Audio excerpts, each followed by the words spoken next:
കാത്തു നിൽക്കുന്നേ ഞാൻ യേശുവേ നിന്നാളിനായി. നിൻ വരവിൻ ഭാഗ്യമോർത്താൽ ആനന്ദമെന്താനന്ദം. ലക്ഷ്യമെല്ലാം കാണുന്നേ മൽപ്രിയ മണാളനെ. ലക്ഷ്യമെല്ലാം കാണുന്നേ മൽപ്രിയ മണാളനെ. എന്നു മേഘേ വന്നിടുമോ പൊന്മുഖം ഞാൻ മുത്തിടാൻ. എന്നു മേഘേ വന്നിടുമോ പൊന്മുഖം ഞാൻ മുത്തിടാൻ. ദൈവത്തിന് മഹത്വം. നമ്മളുടെ പഠനത്തിന്റെ രണ്ടാമത്തെ ദിവസത്തേക്ക് നമ്മൾ കടന്നു വന്നിരിക്കുന്നു. ഇന്നലത്തെ തുടർമാനമായിട്ട് നമുക്ക് ചിന്തിക്കാം. ദൈവം മനുഷ്യരെ തന്റെ രൂപത്തിൽ, സാദൃശ്യത്തിൽ, ശ്വാസത്തിൽ സൃഷ്ടിച്ചു. നമുക്കറിയാം, ഭൂമിയിലെ പൊടിയെ തേജസ്സിന്റെ ഇൻസുലേഷൻ കൊണ്ട് നിർമ്മിച്ചതാണ് മനുഷ്യൻ.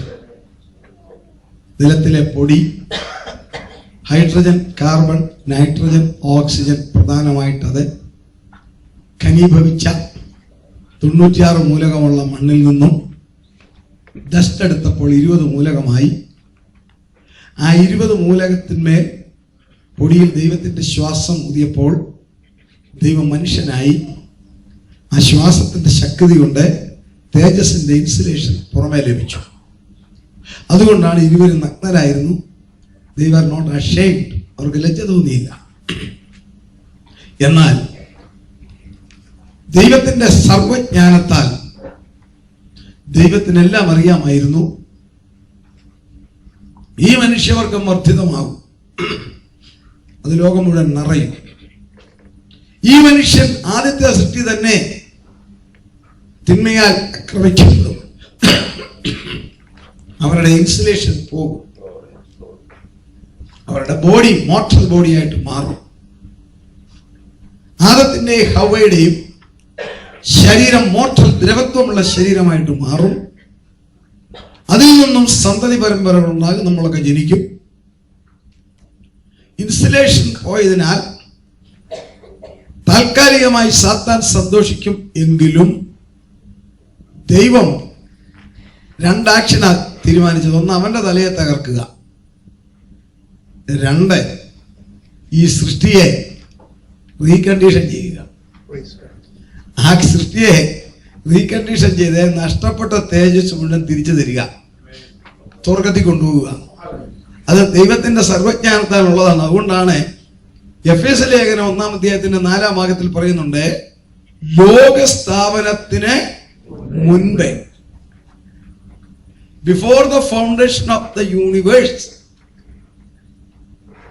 നമ്മളെ ക്രിസ്തുവിൽ തെരഞ്ഞെടുത്തു. അപ്പോൾ തേജസ് നഷ്ടപ്പെട്ട, ഇൻസുലേഷൻ പോയ മനുഷ്യൻ, നാടൻ ഭാഷ പാപം, ആ മനുഷ്യനെ തിരിച്ച് തേജസ്സോടെ സ്വർഗത്തിൽ കൊണ്ടുപോകുവാൻ ദൈവം തമ്പുരാൻ 7 പ്രോസ്. ഏത് കാര്യത്തിനും പ്രോസ് ഉണ്ടല്ലോ. ഇവിടുത്തെ പ്രോസ് 1 ഹോള് തുറന്നു, 2 പായിട്ടു, 3 ഈ ഇതെല്ലാം ഇവിടെ കൊണ്ടുവന്ന് സഹോദരന്മാർ ഫിക്സ് ചെയ്തു, കസേര നിരത്തി, 4 ഇലക്ട്രിക് കണക്ഷൻ കൊടുത്തു, 5 ഹലോ വെച്ചപ്പോൾ ഇത് ഹലോ ആയി, 6 കർത്താവിന്റെ ദാസൻ പ്രാർത്ഥിച്ചു, 7 ഒരു പാട്ട് പാടി, 8 2 ദൈവദാസന്മാരെ പ്രാർത്ഥിച്ചു, 9 ഞാൻ സംസാരിക്കുന്നു. സംഗതി നോക്കിയാൽ ഒന്നുമില്ല. 9ാമത്തെ പ്രോസില്ല ഞാൻ നിൽക്കുന്നത്. ഇതുപോലെ 7 പ്രോസാണ് മനുഷ്യവർഗത്തെ സ്വർഗത്തിൽ കൊണ്ടുപോകുവാൻ. അതിൽ 1ാമത്തെ പ്രോസാണ് അവൻ അവസരം കൊടുക്കുക, അവന്റെ വിൽ പവറിലേക്ക് വെളിച്ചം പകർന്നു കൊടുക്കുക. എന്തിനെ? വീണ്ടും ജനിക്കാൻ. അവസരം ഉപയോഗിച്ചവർക്ക് 2ാമത്തെ പ്രോസാണ് കർത്താവായ യേശുക്രിസ്തുവിന്റെ നിസ്തുല്യ രക്തത്തിൽ കൂടിയുള്ള കഴുകൽ, ശുദ്ധീകരണം, വീണ്ടെടുപ്പ്. 3ാമത്തെ പ്രോസിലാണ് ഇപ്പം നമ്മള്. ഇനി 4 പ്രോസ് ഉണ്ട്. എയർ ടിക്കറ്റ് എല്ലാവരുടെയും കയ്യിൽ ഇലക്ട്രോണിക് ടിക്കറ്റാ ഇപ്പം കൈ കിട്ടി. ഈ ടിക്കറ്റാ, അത് കയ്യിലുണ്ട്. കൂട്ടുകാരും അല്ല സുഹൃത്തുക്കളോ വേണ്ടപ്പെട്ടവരുമായിട്ട് എയർപോർട്ടിൽ ചെന്നു, ബോർഡിംഗ് പാസ് കിട്ടി, സെക്യൂരിറ്റി ചെക്ക് കഴിഞ്ഞാൽ പിന്നെ ഇരിക്കുന്നത് ആ ഫ്ലൈറ്റിൽ പോകാനുള്ള ഒരു മാത്രം ഇരിക്കുന്ന ഒരു ലോഞ്ചാണ്.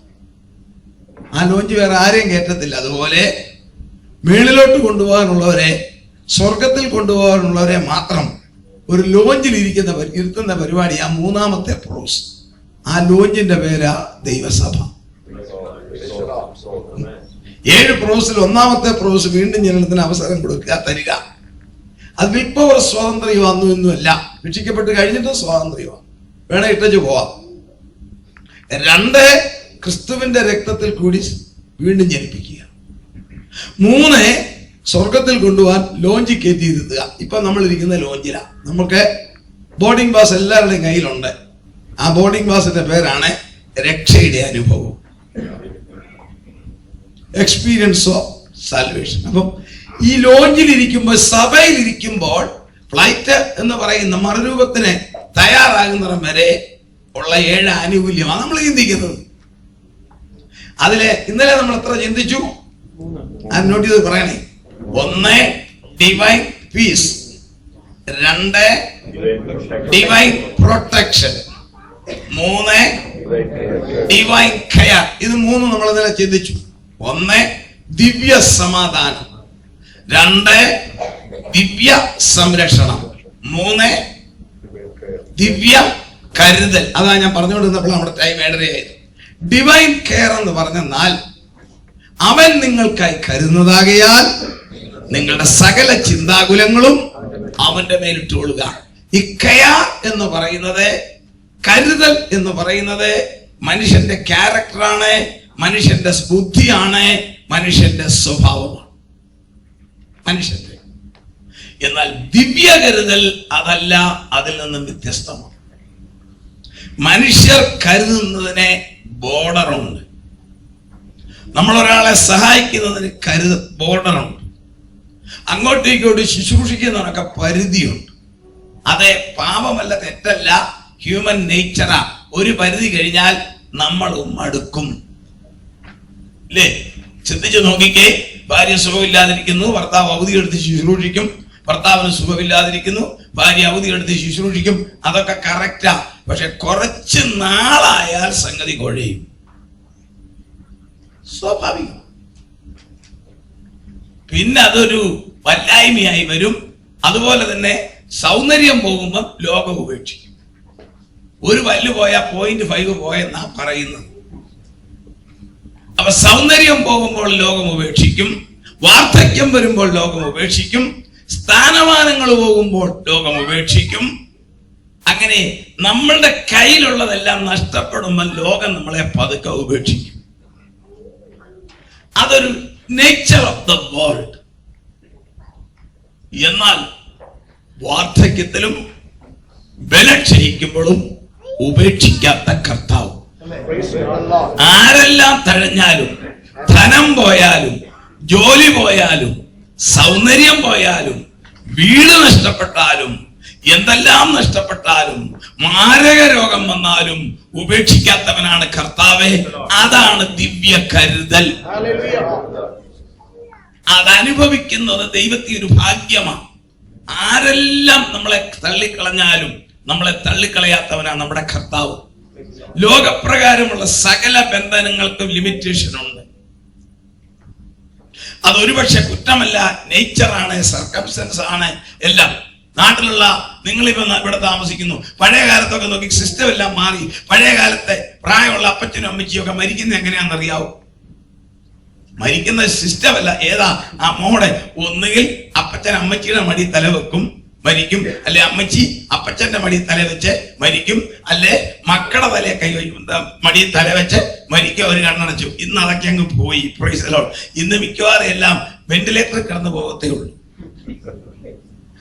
അങ്ങോട്ട് ഇന്നത്തെ മരണത്തിന്റെ പ്രോസ് ഹോസ്പിറ്റൽ, അവിടുന്ന് CCU, അവിടുന്ന് ICU, അവിടുന്ന് വെന്റിലേറ്റർ, അവിടുന്ന് മൊബൈൽ മോർച്ചറി, അങ്ങനെ തിരിച്ച് കയ്യിലോട്ട് കിട്ടും.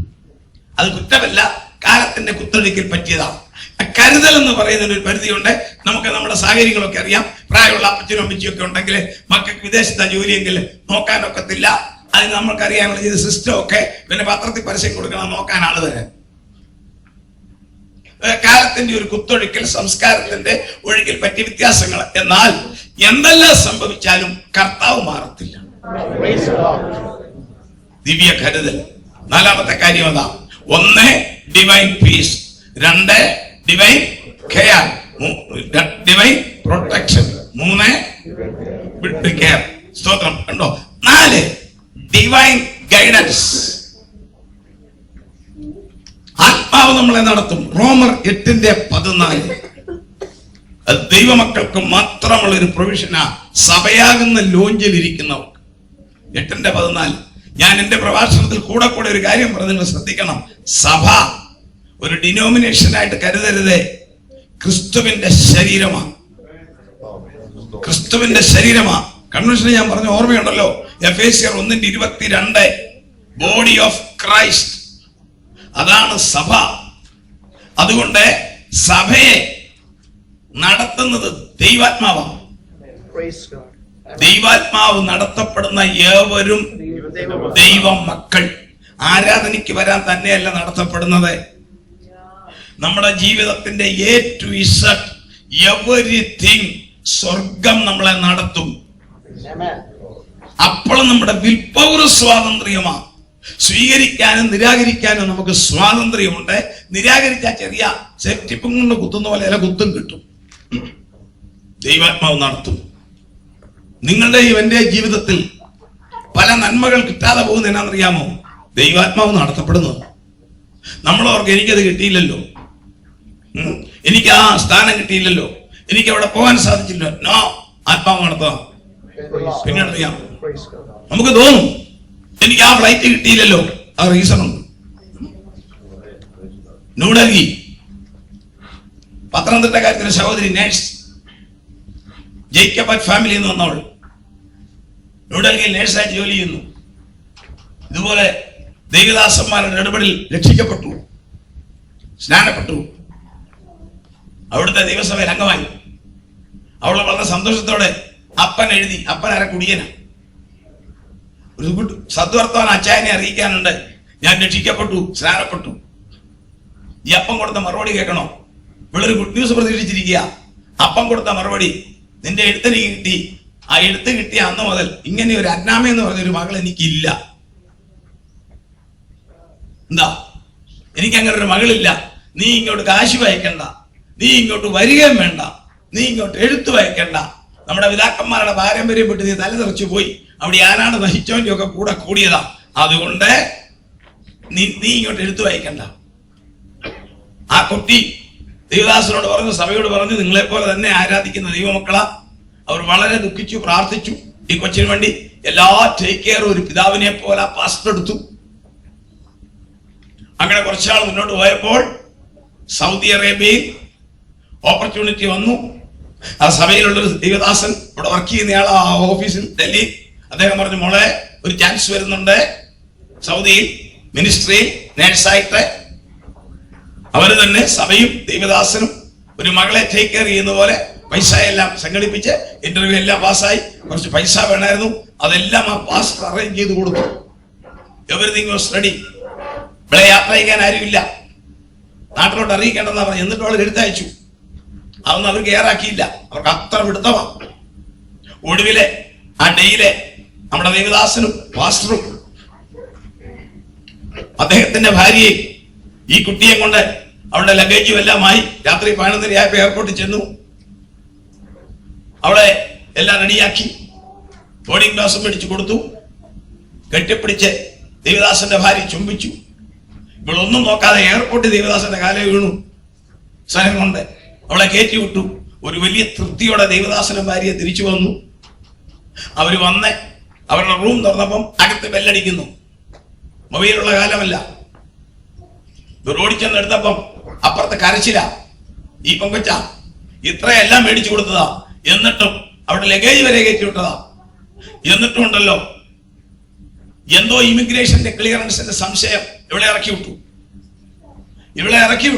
വെട്ടിയും തിരിച്ചിറക്കി. ഇവളെയും പോയി. അതാ അവിടെ സങ്കടം. നിങ്ങൾക്കൊന്ന് ഓർക്കാവല്ലോ. അവള് കിടന്ന് നിലവിളിക്കുക രാത്രില്ല. ഈ ദേവദാസൻ പറഞ്ഞ, സാരയില്ല മോളെ, കർത്താവ് അറിയാതൊന്നും നടക്കത്തില്ല, നീ ധൈര്യത്തോടെ തിരിച്ചു വരുപോയി. അവളെ കളക്ട് ചെയ്തു. വീട്ടിൽ കൊണ്ടുവന്നു. നേരം വിളക്കട്ടെ, നമുക്ക് പരിഹാരം ചെയ്യാം, ഡൽഹിയല്ലേ, നമ്മുടെ നാടല്ലേ, നമുക്ക് വേണമെന്ന് നോക്കാം എന്നെല്ലാം പറഞ്ഞ് ഇതിനെ ആശ്വസിപ്പിച്ചു. നേരം വെളുത്ത് 6 മണിക്കത്തെ ന്യൂസ് ടിവിയിൽ ദൈവദാസൻ ഓൺ ചെയ്തിട്ട് മേലോട്ട് ചാടി ദൈവത്തെ സ്തുതിച്ചു. ഇവിടെ ഡിറ്റെയിൻ ചെയ്ത് കയറിയ സൗദിയുടെ ഫ്ലൈറ്റ് മേലോട്ട് പറന്നു പൊങ്ങിയപ്പോൾ എതിരെ വന്ന റഷ്യൻ ഫ്ലൈറ്റുമായിട്ട് കൂട്ടിമുട്ടി 356 പേരെ ആകാശത്തിൽ കരിഞ്ഞ് താഴെ വീണപ്പോൾ ഈ മകൾ കരിയാതിരിക്കാൻ അവളുടെ ഇമിഗ്രേഷൻ തെറ്റു പറഞ്ഞ് അവളെ റിട്രീവ് ചെയ്തെങ്കിൽ, അടുത്തത് പ്ലെയിൻ അവളെ കയറ്റി വിട്ടെങ്കിൽ, അതാണ് ദൈവത്തിന്റെ കരുതൽ. ചില നന്മകൾ അല്പസമയത്തേക്ക് തമ്പുരാൻ സസ്പെൻഡ് ചെയ്താൽ പിറുപിറുക്കരുതേ, മുറുമുറുക്കരുതേ, ദുഃഖിക്കരുതേ. സ്വർഗത്തിന് അതിന്റെ അപ്പുറത്തൊരു പരിപാടിയുണ്ട്. എന്റെ നിങ്ങളുടെ ബുദ്ധിക്ക് അപ്പുറമായി തമ്പുരാൻ മറ്റൊന്ന് കാണുന്നുണ്ട്. അതാണ് കരുതൽ. ഒരു ജോലി കരുതുന്നത് തന്നെയല്ല, അല്പം പണം കരുതുന്നത് തന്നെയല്ല. നമുക്ക് വരാൻ നേരിടുന്ന ദുരന്തങ്ങളെ കണ്ടുകൊണ്ട് ചില നന്മകൾ തമ്പുരാൻ ബ്ലോക്കാക്കുമ്പോൾ ദൈവമക്കൾ ദുഃഖിക്കരുതേ. അതാണ് divine care or divine guidance. ഗൗരവം നിങ്ങൾ മനസ്സിലാക്കണം. അനുദിന ജീവിതത്തിൽ നമ്മളുടെ ഒരുപാട് കാര്യങ്ങളിൽ ബ്ലോക്കേജ് വരും. ആ ബ്ലോക്കേജ് വരുമ്പോൾ നമ്മളെ മനസ്സിൽ ഡെസ്പാക്കാൻ സാത്താൻ അവന്റെ പരിപാടി. അവൻ എപ്പം വരെ നമ്മളെ പരീക്ഷിക്കും അറിയാമോ? എപ്പം വരെയാതെ ഈ ദൈവമക്കളെ ഞമ്മതിലെ വിൽപ്പവർ നമ്മുടെ സ്വാതന്ത്ര്യമാണ്. അപ്പൊ ഏത് വയസ്സ് വരെ അവൻ നമ്മളെ ഇങ്ങനെ പരീക്ഷിച്ചുകൊണ്ടിരിക്കും പുറകോട്ട് കൊണ്ടുപോകാൻ? അറിയാവുന്നത് ക്ലാസ്സാണ്. നിങ്ങൾ ലിബറലായിട്ട് പറയണം, ആരും ബസ്സിൽ പിടിച്ചിരിക്കുക, ഈസി ആയിട്ടൊന്നിരുന്നേ. എപ്പം വരെ അവൻ നമ്മളെ പരീക്ഷിക്കും? ഗുഡ്. ചിലര് പറയാം മനുഷ്യൻ പറ്റുന്നത് വരെ. അതൊന്നും അല്ല. Until death. ബ്രീത്ത്. മരണം എന്ന് പറയുന്ന ഒരു പവറാണ്. That is also A power. ഇതിനകത്തുനിന്ന് ആത്മാവിനെ വെളിയിലോട്ട് വിട്ട് അങ്ങോട്ട് കൊടുക്കുന്ന ഒരു പവറാണ്. അതുവരെ ഇവൻ നോക്കും, പിടിച്ചാൽ കിട്ടുമോ, അവന്റെ പരിപാടി അത്. അതുകൊണ്ട് പരിശുദ്ധാത്മാ പറയുന്നത് മരണപര്യന്തം വിശ്വസ്തരായിരിക്കാൻ. അപ്പോൾ നമുക്ക് ഈ ദൈവാത്മാവ് നടത്തപ്പെടുക എന്ന് പറയുന്നത് നമ്മൾ, പക്ഷെ ഒരു കാര്യമേ ഉള്ളൂ, we should fully entrust for the will of God. നമ്മൾ ദൈവത്തിന്റെ ഇഷ്ടത്തിന് പൂർണ്ണമായിട്ട് സമർപ്പിക്കണം. എവരിതിങ്, ആത്മീയം, ഭൗതികം, കുടുംബപരം, എവരിതിങ്, എല്ലാ കാര്യവും കർത്താവേ നിന്റെ ഇഷ്ടം, അല്ലേ എനിക്കത് വേണ്ട. നമുക്കൊരു വിൽ പവർ ഉണ്ട്, അത് നമ്മളെ ഓവർലാപ്പ് ചെയ്യരുത്. നമുക്കെല്ലാം ഒരു സ്വതന്ത്ര ഇച്ഛാശക്തി തമ്പുരാൻ തന്നിട്ടുണ്ട്. അതുകൊണ്ടാണ് നമ്മൾ മനുഷ്യരെന്ന് പറയുന്നത്. ആ വിൽ പവറെ ഇൻഡിപെൻഡന്റാ, അത് നമ്മുടെ സ്വന്തമാ, അത് നമ്മുടെ മനസ്സ് നെയ്തെടുക്കുന്നതാ, അതിന് ഐസിങ് നടത്തുന്ന ബുദ്ധിയാ. നമുക്കെല്ലാം ഒരു വിൽ പവർ ഉണ്ട്, അതൊരു അനുഗ്രഹമാണ്.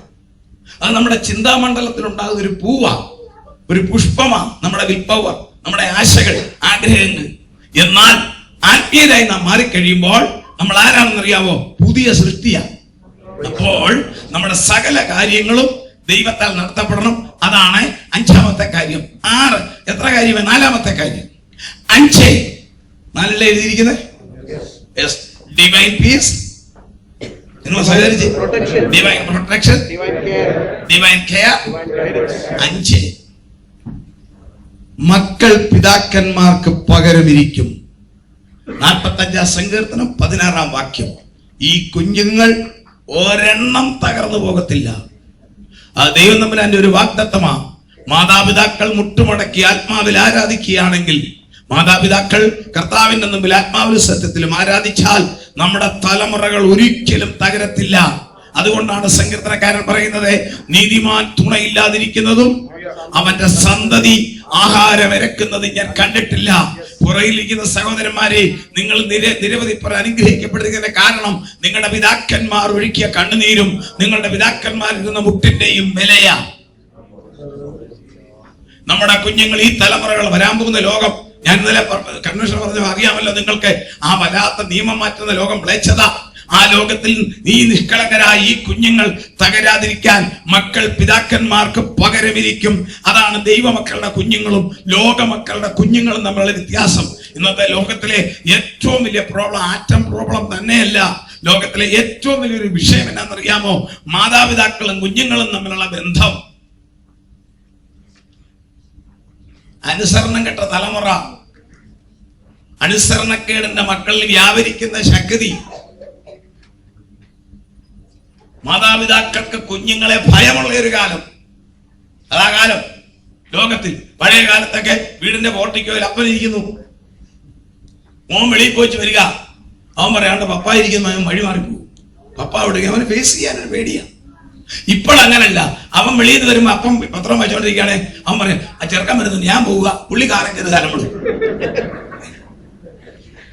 അതാണ് കാലം. ലോകത്തിന്റെ കുഞ്ഞുങ്ങൾ. നമ്മുടെ കുഞ്ഞുങ്ങൾ അങ്ങനല്ല, അങ്ങനെ ആകത്തില്ല. കാരണം അത് തമ്പുരാന്റെ നമ്മുടെ എടുക്കല്ല, ദൈവം തമ്പുരാന്റെ ഒരു വാഗ്ദത്തമാണ്. നിങ്ങളുടെ മക്കൾ പിതാക്കന്മാർക്ക് പകരമിരിക്കും. ലോകം ഫേസ് ചെയ്യുന്ന ഏറ്റവും വലിയ പ്രശ്നമാണ് മാതാപിതാക്കൾ കുഞ്ഞുങ്ങളെ ആയിട്ടുള്ള ബന്ധത്തിൽ അനുസരണമില്ല. അനുസരിക്കാൻ ഒക്കുന്നില്ല. അവർക്ക് അവരുടെ സാഹചര്യം അതാ. ആൺകുട്ടികളും പെൺകുട്ടികളും എല്ലാം ഒരുപോലെ. ഞാനൊരു സംഭവം കേട്ടു, ന്യൂയോർക്ക് നടന്നതാ. അങ്ങനെയുള്ള മാതാപിതാക്കളെ കണ്ടാൽ അവർക്ക് ക്ഷയിക്കാൻ കൊടുക്കണം. അവിടെ കുഞ്ഞുങ്ങളെ വഴക്ക് പറയാൻ ഒക്കത്തില്ല. മാവേലിക്കരയ്ക്ക് അടുത്തുള്ള ഒരു സഹോദരന, വീട്ടുപേരൊന്നും എനിക്കറിയാൻ പറ്റില്ല, പെന്തിക്കോസ്തുകാരനല്ല, അല്ലാത്തൊരു ക്രിസ്ത്യാനി. ഒരു പെൺകുട്ടി 14-15 വയസ്സ് പ്രായം. അവള് വഴി പിഴയ്ക്കാൻ തുടങ്ങി. അപ്പൻ വിളിച്ചു. അപ്പൻ ആ നാടൻ ഭാഷയെ പിടിച്ചു. അവിടെ ജവിക്കിട്ട് 2 സിനിമ തിരുമി. ഒന്നാമത് വെളുത്ത പെണ്ണ, അതിനോട് 2 സിനിമ തിരുമി അത് ചുമന്നു. ഇവളൊരു പണിയൊപ്പിച്ചു. ഫോൺ എടുത്തു, 916 ഒറ്റയടി. 5 മിനിറ്റില്ല പോലീസ് വന്നു. എന്നാ സംഭവം? അവള് പറഞ്ഞു, എന്റെ അപ്പൻ എന്റെ ജൈവയെ പിടിച്ചു നോക്കാൻ പറഞ്ഞു. നോക്കിയപ്പോ ചുമന്നിരിക്കുന്നു. അപ്പനോട് ചെല്ലണം. അപ്പം പറഞ്ഞു, ഞങ്ങളുടെ ഇന്ത്യൻ സംസ്കാരമാണ്, മക്കളെ അനുസരണത്തിൽ വളർത്തലുകൾ വഴി പിഴച്ചു പോകാൻ തുടങ്ങുന്നു, അതുകൊണ്ട് ഞാൻ ചെയ്തത് സത്യമാണെന്ന് പറഞ്ഞു. പോലീസ് ഓഫീസർ പറഞ്ഞു, നീ ചെയ്തത് ഞാൻ നിന്നെ അഭിനന്ദിക്കുന്നു, പക്ഷേ ഇവിടുത്തെ നിയമം അനുസരിച്ച് എനിക്ക് നീ അറസ്റ്റ് ചെയ്ത് തീരും, കയറിക്കൊള്ളാൻ പറഞ്ഞു. കൊണ്ടുപോയി 4 ദിവസം പിടിച്ചകത്തിട്ടു. പെണ്ണിനെ മാറ്റി. പിന്നെ അവരുടെ സഭക്കാരോ ആരോ എല്ലാം ഇടപെട്ട് ഇറക്കി വിട്ടു. ഈ അപ്പനാ മിടുക്കൻ, കേട്ടോണം, ഒന്നും ചെയ്തില്ല, പുള്ളിയൊന്നും മിണ്ടിയില്ല. ഒരു 2-3 മാസം കഴിഞ്ഞ് നാട്ടിലോട്ട് വന്നു. ഈ മോളും അപ്പനും അമ്മയും എല്ലാം കൂടെ നാട്ടിൽ വന്നു. മാവേലിക്കര വന്നു, വീട്ടിൽ വന്നു. പിറ്റേ ദിവസം രാവിലെ പെണ്ണിന്റെ പാസ്പോർട്ട് എടുത്ത് അങ്ങോട്ട് മാറ്റി വെച്ചു, പിടിച്ചു, തുടക്കിട്ട് കൊടുത്തു, ചൂറിലെടുത്ത് 6 അടി, ഫോൺ എടുത്ത് കൈ കൊടുത്ത് പറഞ്ഞു, പോലീസ്. നടന്ന സംഭവം. അവിടെ പാസ്പോർട്ട് എടുത്ത് കൊണ്ട് മാറ്റി വെച്ചിട്ട് ചൂരലെടുത്തു കൊടുത്തു, തുടക്കിട്ട് 4-5 എണ്ണം ഫോണും എടുത്ത് കൈ കൊടുത്തു, വിളിയടി നിന്റെ പോലീസിനെ. ഇതാ കാലം. ദൈവമക്കളെ, നമ്മുടെ കുഞ്ഞുങ്ങൾക്ക് ആ ഗതികേട് വരാത്തറിയാമോ? നമ്മുടെ മിടുക്കല്ല, നമ്മുടെ പ്രിയന്റെ വാഗ്ദത്തമാ, മക്കൾ പിതാക്കന്മാർക്ക് പകരമിരിക്കും.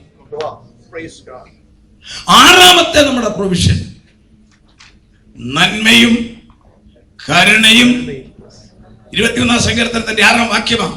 നന്മയും കരുണയും എന്റെ ആയുഷ്കാലത്തെ പേച്ചക്ക് കിട്ടുമ്പോ എന്റെ കൂടെ വരുമെന്നല്ല, എന്റെ നാടൻ ഭാഷ പറഞ്ഞ റബ്ബർ വെട്ടുമ്പം കൂടെ വരുമെന്നല്ല, നന്മയും കരുണയും എന്റെ ആയുഷ്കാലമൊക്കെ എങ്ങനെയാണെന്നറിയാവോ? It will follow me. ഞാൻ അതിന്റെ പുറകെ പോകണ്ട, അതെന്നെ തേടി വരും. നന്മയും കരുണയും നമ്മുടെ പുറകെ നമ്മളെ അന്വേഷിച്ചു വരും. തമ്പുരാന്റെ ഒരു വാഗ്ദത്തമാണ്. സ്തോത്രം. ഒന്നും ആ കാര്യത്തിൽ ആരും മറികടാകണ്ട. നമ്മൾ കൃപയിൽ വചനപ്രകാരമാണോ നിൽക്കുന്നത്? Not on our time, in his time. ദൈവത്തിന്റെ സമയത്തെ കൂട്ടുകാരിൽ പരമായി ആനന്ദ തൈലം കൊണ്ട് നമ്മളെ അഭിഷേകം ചെയ്യാമെന്നുള്ളത് സഭയാകുന്ന ലോഞ്ചിലിരിക്കുന്ന ദൈവമക്കൾക്ക് ഒരു പ്രൊവിഷനാ. കരങ്ങളെ ഓർത്ത് ദൈവത്തെ സ്തുതിച്ചേ. അതോർത്ത് ആരും വിഷമിക്കേണ്ട കാര്യമില്ല. 7 എനിക്ക് ഏറ്റവും ഇഷ്ടമുള്ള 7ാമത്തെ ആനുകൂല്യം. 2 കൊരിന്ത്യർ 5:1. കൂടാരമായ ഞങ്ങളുടെ ഭൗമഭവനം അഴിഞ്ഞുപോയാൽ കൈപ്പടിയല്ലാത്ത നിത്യഭവനമായ ദൈവത്തിന്റെ ദാനമായ ഒരു മന്ദിരം സ്വർഗത്തിൽ ഉണ്ടാകും. അല്ലേ? അങ്ങനെയാണോ? കൂടാരമായ ഞങ്ങളുടെ ഭൗമഭവനം അഴിഞ്ഞു പോയാൽ കൈപ്പണിയല്ലാത്ത നിത്യഭവനമായ ദൈവത്തിന്റെ ദാനമായ ഒരു മന്ദിരം സ്വർഗത്തിൽ ഉണ്ടാവും. ഉണ്ട്. അതിന്റെ ആശയം ഒന്ന് മനസ്സിലാക്കാൻ ഞാനൊരു ഉദാഹരണം പറയാം. ഈ നമ്മുടെ ഇന്ത്യയിലും കേരളത്തിലൊക്കെ ഈ ട്രക്കും ലോറിയും ബസ്സും എല്ലാം പ്രധാനമായിട്ട് 2 കമ്പനിക്കാരാ. ഒന്ന് ബെൻസ്, 2 ലെയ്ലൻഡ്. അത് നിർത്തിക്കൂടെ ഓടി ഒരു 7, 8, 9 വർഷമായി കഴിയുമ്പോൾ എല്ലാം ചടാപടയാവും. ബോഡി എല്ലാം പോകും, ഇഞ്ചിന് വില കുഴപ്പം വരികയില്ല. ഇത് റീബിൽറ്റ് ചെയ്യണം. നമ്മുടെ കേരളത്തിൽ ഏറ്റവും നല്ലപോലെ തന്മയത്വമായിട്ടും ബോഡി റീബിൽറ്റ് ചെയ്യുന്ന കൂത്താട്ടുകുളംകാരാ, പിന്നെ തൊടുപുഴക്കാരാ. ഞാൻ അവിടുത്തെ അവരോട് ചോദിച്ചു ഇവരെ പഠിക്കാനായിട്ട് എത്ര നാളെടുക്കും. അവർ പറഞ്ഞു സാറേ സാധാരണഗതി ഒരു 5 മാസം ഒരു വണ്ടി ബോഡി ചെയ്യാൻ. കാരണം മേസ്തിരി വരുമ്പോൾ കറണ്ടില്ല, കറണ്ട് വരുമ്പോൾ മേസ്തിരി ഇല്ല, 2 പേരും കൂടെ വരുമ്പോൾ ബന്ധു, ഈ 3 കൂടെ ഒത്തു വരുമ്പോൾ വെൽഡിംഗ് റാഡില്ല. അതുകൊണ്ട് ഒരു 5 മാസം, 5 മാസത്തെ സീറ്റൊക്കെ പിടിപ്പിച്ച് വരണമെങ്കിൽ 5 മാസം. ഇതാ നമ്മുടെ നാട്ടിലെ കണ്ടീഷൻ. എന്നാൽ നമ്മുടെ അയൽവക്കത്തെ തമിഴ്നാട്ടിൽ ചില പരിപാടിയുണ്ട്. മധുര, ഇവിടെ ചെങ്കോട്ട, തെങ്കാശി, ഇവിടെയെല്ലാം ബോഡി ബിൽഡേഴ്സ് ഉണ്ട്. അവരുടെ ബിസിനസ്സാണ്. നമ്മുടെ ഈ കേരളത്തിലെ നമ്മുടെ ആ പഴഞ്ഞ ലോറി അല്ലെ ആ പഴഞ്ഞ ബസ് ഏതെങ്കിലും എടുക്കാൻ ഡ്രൈവറെ കൊണ്ട് വല്ല തരത്തിൽ ഉരുട്ടിച്ച് അവിടെ ഒന്ന് കൊണ്ടുവന്ന് കൊണ്ടുവന്ന് വെളിയിലിടണം, ഓഫീസിലോട്ട് കയറണം. അവിടെ ആ ഓഫീസിൽ ചേരുമ്പോൾ ആ അണ്ണാച്ചി ഇരിപ്പുണ്ട് അവിടെ, അതിന്റെ ഉടമസ്ഥൻ. അപ്പൊ അവിടെ കയറുമ്പോൾ ഭിത്തിയിലൊക്കെ ഈ ബോഡിയുടെ മോഡല് ഫോട്ടോ തൂക്കിയിട്ടുണ്ട്, താഴെ അതിന്റെ റേറ്റ് വിട്ടിട്ടുണ്ട്. അപ്പൊ നമുക്ക് ഇഷ്ടമുള്ള നമ്മുടെ ലോറിക്ക് ചേർന്ന അല്ലെ നമ്മുടെ ബസ്സിന് ചേർന്ന ബോഡി നമ്മൾ സെലക്ട് ചെയ്യുക. അതിന് ഒരല്പം ബാർഗനിങ് ചെയ്യാം. കുറച്ച് രാവിലെ 8 മണിക്ക് ചെന്നിരിക്കണം. സഭായോഗത്തിന് താമസിച്ചാൽ അവിടെ ചെന്നാൽ കുഴപ്പമില്ല, താമസിച്ച് അയാൾ പോകും. അതുകൊണ്ടാണ്. അപ്പൊ അവിടെ ചെല്ലുക. ഇത് കാണിച്ചു കഴിഞ്ഞ ഉടനെ റേറ്റ് പറഞ്ഞ ഉടനെ അതിന്റെ 15% അന്നേരം ക്യാഷ് ആയിട്ട് കൊടുക്കണം. പൈസ എണ്ണി മേശപ്പുറത്ത് വെക്കണം. മേശപ്പുറത്ത് വെച്ചാൽ ഉടൻ അയാൾ കോളിംഗ് ബെല്ല് ഞെക്കും. കോളിംഗ് ബെല്ല് ഞെക്കിയ ഉടനെ അവിടുന്ന് ഗൗഡമണി ഒരു ബിയൂണി കൊണ്ടുവരും. അവനോട് ഈ അണ്ണാച്ചി പറയും, എടേ മണികണ്ട തൂക്കിട്ട് പോടാ, നമ്മളെ അല്ല, ഈ വണ്ടി പുള്ളറും കൊണ്ട് അങ്ങോട്ട് കൊണ്ടുപോകും, നമുക്ക് വെളിയിൽ ഇറങ്ങി പോകാം. വൈകുന്നേരം 5 മണിക്ക് ചെല്ലുമ്പോണ്ടല്ലോ 8 മണിക്കൂറെ 8 പേര് നിന്ന് കണ്ടിന്യൂസ് വെൽഡിങ് പരിപാടി എന്താണെന്നറിയാമോ? അവിടെ റെഡിമെയ്ഡ് ബോഡി റെഡിയാക്കി വെച്ചിരിക്കുക. അത് പുള്ളർ കൊണ്ട് ഇതങ്ങോട്ട് അടിച്ചു പറിച്ച് കളഞ്ഞിട്ട് അതിങ്ങോട്ട് കയറ്റി വെച്ചിട്ട് 8 പേര് നിന്ന് നിരത്തി ഒരു വെൽഡിങ്ങാ. 8 മണിക്കൂർ വെൽഡിങ്. വൈകിട്ട് 5 മണിയാകുമ്പോൾ ചെന്നാൽ ബാക്കി കാശ് കൊടുത്താൽ വണ്ടിയും തരും, ഒരു മസാല ദോശയും തരും, ഓടിച്ചോണ്ട് പോരാം. മധുരയിലെ അണ്ണാച്ചിക്ക് ആ പരിപാടി അറിയാമെങ്കിൽ നമ്മുടെ കർത്താവ് ഉണ്ടല്ലോ, നമ്മുടെ കർത്താവിനെ രക്ഷകനെ സ്വീകരിച്ചു കഴിഞ്ഞപ്പോൾ ആ സ്വർഗത്തിൽ കൊണ്ടുപോകേണ്ട ബോഡി റെഡിയാക്കി വെച്ച് കഴിഞ്ഞു. നിങ്ങൾക്കും എനിക്കൊരു ബോഡി റെഡിയാക്കി വെച്ചു. അതാണ് കൂടാരമായ ഞങ്ങളുടെ ഭൗമഭവനം. അഴിഞ്ഞു പോയാൽ കൈപ്പണിയല്ലാത്ത നിത്യഭവനമായ ദൈവത്തിന്റെ ദാനമായ ഒരു മന്ദിരം നമുക്ക് സ്വർഗത്തിലുണ്ട്. സ്തോത്രം. നമുക്കൊരു തേജസ്സിന്റെ ശരീരം റെഡിയാക്കി വെച്ചിരിക്കുക. ആ ദർശനത്തിലായി പൗലോസ് പറഞ്ഞത്, എനിക്ക് ജീവിക്കുന്നത് ക്രിസ്തുവും മരിക്കുന്നത് ലാഭവും. For to me to live is Christ and to die is gain. ഫിലിപ്പിയർ 1:21. എനിക്ക് ജീവിക്കുന്നത് ക്രിസ്തു, മരിക്കുന്നത് ലാഭം. കാരണം ഇത് ദൈവമക്കൾ ദർശനത്തിൽ കാണുന്നു. നമുക്കറിയാം നമ്മൾ മരിച്ചു കഴിഞ്ഞാൽ ഒന്നും ഭയപ്പെടേണ്ട കാര്യമില്ല. നമ്മുടെ ആയുസിന്റെ ആ ലാസ്റ്റ് ഡേറ്റ് കർത്താവിനാണ്. അറിയാം നമ്മൾ മരിച്ചാലും ഭയപ്പെടേണ്ട. രക്ഷിക്കപ്പെട്ടവർക്കറിയാം നമ്മളെ മരിച്ചവരെവിടാന്നുള്ളത് നമ്മൾ പിന്നീട് ചിന്തിക്കുന്നുണ്ട്. ഇങ്ങോട്ട് വരും, ഉണ്ണിയപ്പം തിന്നാൻ വരുവോ, മീൻ പിടിക്കാൻ വരുവോ, ജനലെ വന്ന് തട്ടുവോ എന്നൊക്കെ നമുക്ക് നോക്കാം. Price the Lord. മരിച്ചവരെവിടാന്ന് കറക്റ്റായിട്ട് സയൻസും കണ്ടുപിടിച്ചു, ബൈബിളും കണ്ടുപിടിച്ചിട്ടുണ്ട്. അതറിയാൻ മേലാതാ ഉണ്ണിയപ്പം ചുട്ടച്ച് വന്ന് തിന്നേച്ചു പോകാൻ പറയുന്നു. ജീവിച്ചിരുന്നപ്പോ കഞ്ഞി പോലും കൊടുക്കത്തില്ല, മരിച്ചു കഴിയുമ്പോ ഉണ്ണിയപ്പം വരെ ചുട്ടു കൊടുക്കും. ഈ 7 ആനുകൂല്യം എങ്കിൽ നമ്മൾ റിവേഴ്സ് ചെയ്യാൻ പോവുക. വെളിപ്പാട് പുസ്തകം 4-ാം അധ്യായത്തിൽ പറയുന്നു, മേലാൽ സംഭവിപ്പാനുള്ളത് ഞാൻ നിനക്ക് കാണിച്ചു തരാം. ദൈവമക്കളെ, അന്ത്യകാല സംഭവങ്ങൾ വിശദമായിട്ട് പഠിക്കണമെങ്കിൽ നമ്മൾ അല്പം കാര്യം വെളിപ്പാട് പുസ്തകത്തിൽ നിന്ന് അറിഞ്ഞിരിക്കണം. ഞാൻ ഇന്ന് ശേഷിച്ച സമയം കുറച്ച് കാര്യങ്ങൾ ചിന്തിക്കാൻ ആഗ്രഹിക്കും. പുതിയ നിയമത്തിലെ പ്രവചന പുസ്തകമാണ് വെളിപ്പാട്. ഏക പ്രവചനം. വേദപുസ്തകത്തിൽ സാത്താൻ ഏറ്റവും വൈരാഗ്യമുള്ള 2 പുസ്തകമാണ്. 1 ദാനിയേൽ പ്രവചനം, 2 വെളിപ്പാട് പുസ്തകം. കാരണം ഇതിനകത്ത് രണ്ടിനകത്തും അവന്റെ ഗതികേടെന്നാണ് എഴുതിയിട്ടുണ്ട്. അതുകൊണ്ട് ഇത് ഹാൻഡിൽ ചെയ്യുന്നവരോടും ഭയങ്കര വൈരാഗ്യം. വെളിപ്പാട്, ദാനിയേൽ, അത് രണ്ടും ഇന്റർ കണക്റ്റഡ്. പക്ഷെങ്കിൽ ഇതിന്റെ ഗുണം, ഇത് പഠിച്ചാലുള്ള ഗുണം വായിച്ചേ. വെളിപ്പാട് പുസ്തകം 1-ാം അധ്യായം 1-ാം വാക്യം. നമുക്കൊരു ഇന്നത്തെ ടൈം ഒന്ന് പഠിച്ചിട്ട് വേണം എന്നാലേ ബാക്കി കാര്യങ്ങൾ ശരിയാകത്തുള്ളൂ. വായിക്കാം. വെളിപ്പാട് 1:1. ഇത് നോക്കിക്കോ. ഒന്നാമത്തെ കാര്യം, ഇത് പ്രവാചകൻ കുഞ്ഞപ്പന്റെ വെളിപ്പാടല്ല. ഇത് ആരുടെ വെളിപ്പാടാ? യേശു ക്രിസ്തുവിന്റെ വെളിപ്പാടെന്ന വാക്കിന്റെ അർത്ഥം എന്നാണെന്നറിയാമോ? അപ്പോക്കാലിപ്സിസ്. വെളിപ്പാടെന്ന് പറഞ്ഞാൽ വെളിപാടല്ല, വെളിപ്പാട്. അപ്പോക്കാലിപ്സിസ് ഗ്രീക്ക് വാക്ക്. അതിന്റെ അർത്ഥം ഈ ഹോൾ, ഇവിടെ ഒരു മറയിട്ടിരിക്കുന്നു, കട്ടറെങ്കിലും ഇട്ടിരിക്കുക. ഞങ്ങൾ ദൈവദാസന്മാര് 3-6 പേര് ഇവിടെ ഇരിക്കുന്നു, നിങ്ങൾ അവിടെ ഇരിക്കുന്നു, പരസ്പരം കാണാൻ പറ്റില്ല. ഈ മറ അങ്ങോട്ട് മാറ്റിയാൽ നിങ്ങൾക്ക് ഞങ്ങളെ കാണാം. ഇതുമാണ് അപ്പോക്കാലിപ്സിസ് എന്ന് പറഞ്ഞാൽ മറ നീക്കൽ, റിമൂവ് ദ വെയിൽ. അതാണ് വെളിപ്പാട്. വേദപുസ്തകത്തിലെ പുതിയ നിയമത്തിലെ ഏക പ്രവചന ഗ്രന്ഥമാണ്. അതിനകത്ത് നമ്മുടെ നിത്യത എന്താണെന്നുള്ളത് ഇതിനകത്ത് മാത്രമാണ് വ്യക്തമായിട്ട് എഴുതിയിരിക്കുന്നത്. നമ്മുടെ നിത്യത എങ്ങനെ, എവിടെ, ഈ ലോകത്തിന്റെ ഗതികേട് എന്താണ്, ഗതി എന്താണ്, വളരെ വ്യക്തമായിട്ട് എഴുതിയിട്ടുണ്ട്. എന്നാൽ ആരും ഇത് സാധാരണഗതിയിലെ വായിക്കാൻ താല്പര്യപ്പെടുന്നില്ല. ബാക്കിയൊക്കെ വായിക്കും. ഇതിനോട് എന്തോ ഒരു ഭയമാണോ ഭീതിയാണോ, ആദ്യം തുറക്കാറില്ലാരും. പക്ഷെങ്കിൽ ദൈവമക്കൾ അത് അറിഞ്ഞിരിക്കണം. യേശു ക്രിസ്തുവിന്റെ വെളിപ്പാട്. അടുത്തത് കേട്ടോ, അടുത്ത വാക്യം.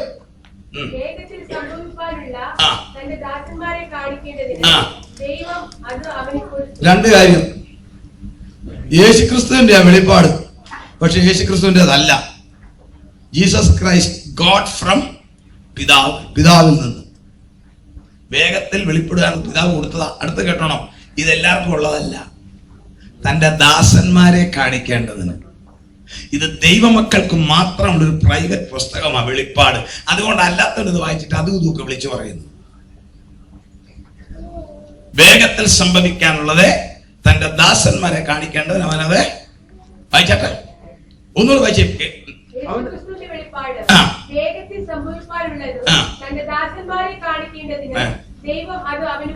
ഇതിന്റെ ഉറവിടം ഫ്രം സോവറിൻ ഗോഡ്. യേശു ക്രിസ്തുവിന്റെ വെളിപ്പാടാണെങ്കിലും ഇത് കൊടുത്തത് ദൈവമാണ്. അതിന്റെ ഗൗരവം മനസ്സിലാക്കണം. ദൈവം യേശു ക്രിസ്തുവിന് കൊടുത്തു. ഇതെന്തിനാ? തന്റെ ദാസന്മാരെ കാണിക്കാൻ, പബ്ലിക്കിനുള്ളതല്ല. ഇത് ദൈവമക്കൾക്കുള്ളതാ. അടുത്ത വായിച്ചേ.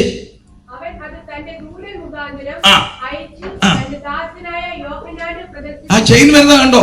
ദൈവത്തിൽ നിന്ന് ആരംഭിച്ചു, ക്രിസ്തുവിന്റെ കയ്യിൽ കിട്ടി, ക്രിസ്തു അതൊരു ദൂതന്റെ കൊടുത്തു, ദൂതൻ അത് യോഹന്നാന്റെ കൊടുത്തു, യോഹന്നാൻ നമുക്ക് തന്നു. ഇത് നേരിട്ട് ദൈവത്തിൽ നമുക്ക് കിട്ടിയാൽ നമ്മൾ തീർന്നു, നമ്മൾ പൊടി. We will be changed as dust. ഇത് അത്ര ഭയങ്കര മിസ്റ്ററിയാണ്. അതുകൊണ്ടാണ് ദൈവത്തിന്റെ വെളിപ്പാട് ദൈവം ആദ്യമേ തന്റെ പുത്രനായ ക്രിസ്തു എന്ന 2ാം ഭാവത്തിൽ കൊടുത്തു. ക്രിസ്തു അത് ആർക്ക് കൊടുത്തെന്നറിയാവോ? ഒരു ദൂതന്റെ കൊടുത്തു, ദൂതൻ അത് യോഹന്നാന്റെ കൊടുത്തു, യോഹന്നാൻ നമുക്ക് തന്നു. അതിന്റെ ആ ഗൗരവം മനസ്സിലായോ? ഇതുകൊണ്ടാണ് ഇത് ആരും തൊടാത്തത്. അടുത്ത വാക്യം ഒന്ന് വായിച്ചേ.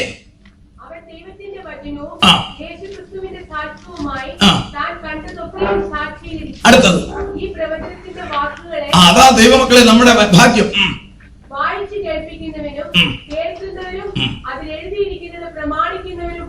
ഇവരാ ഭാഗ്യവാന്മാർ. വായിച്ചു കേൾപ്പിക്കുന്നവൻ, കേൾക്കുന്നവൻ, പ്രമാണിക്കുന്നവൻ ഭാഗ്യവാന്മാർ. ഈ ഭാഗ്യം പിശാചിനറിയാം. അതുകൊണ്ടാണ് ഇതിലെ കൈകാര്യം ചെയ്യാൻ അവൻ സമ്മതിക്കത്തില്ല. അവൻ സമ്മതിക്കത്തില്ല. ആദ്യത്തെ പരിപാടി അവന്റെ പരിപാടി കേൾക്കണോ? ഇപ്പൊ നോക്കിക്കോ, ഒരു 6 മിനിറ്റിനകം അവന്റെ പരിപാടി തുടങ്ങും. എന്നാന്നറിയാവോ? നിങ്ങളിലേക്ക് ഡെൽറ്റ അടിക്കും. ഉറക്കം ഡെൽറ്റ 4.4 to 5 അടിക്കാൻ തുടങ്ങും. എന്നാ അല്ല, നിങ്ങൾ അലർട്ടായിട്ടിരുന്നില്ല, ഡെൽറ്റ അടിപ്പിക്കും അവൻ. ഉറക്കം അവന്റെ പരിപാടിയാ. വേറെ അതേസമയം ഞാൻ വേറൊരു കാര്യം പറയാം, ഉറങ്ങത്തില്ല. ശ്രദ്ധിച്ചിരുന്നോണം, ഇത് ബാക്കിയുള്ളവരുടെയാ. ഇനിയും അടുത്തത് കേട്ടോണം. അതിനെ ഞാൻ എല്ലാ കാര്യങ്ങളും വിശദീകരിച്ച 4, 5, 6, 7 വാക്യം നമ്മൾ നിറഞ്ഞിരിക്കണം. 4ാം വാക്യം ഒന്ന് വായിക്കാം. 4ാം വാക്യം.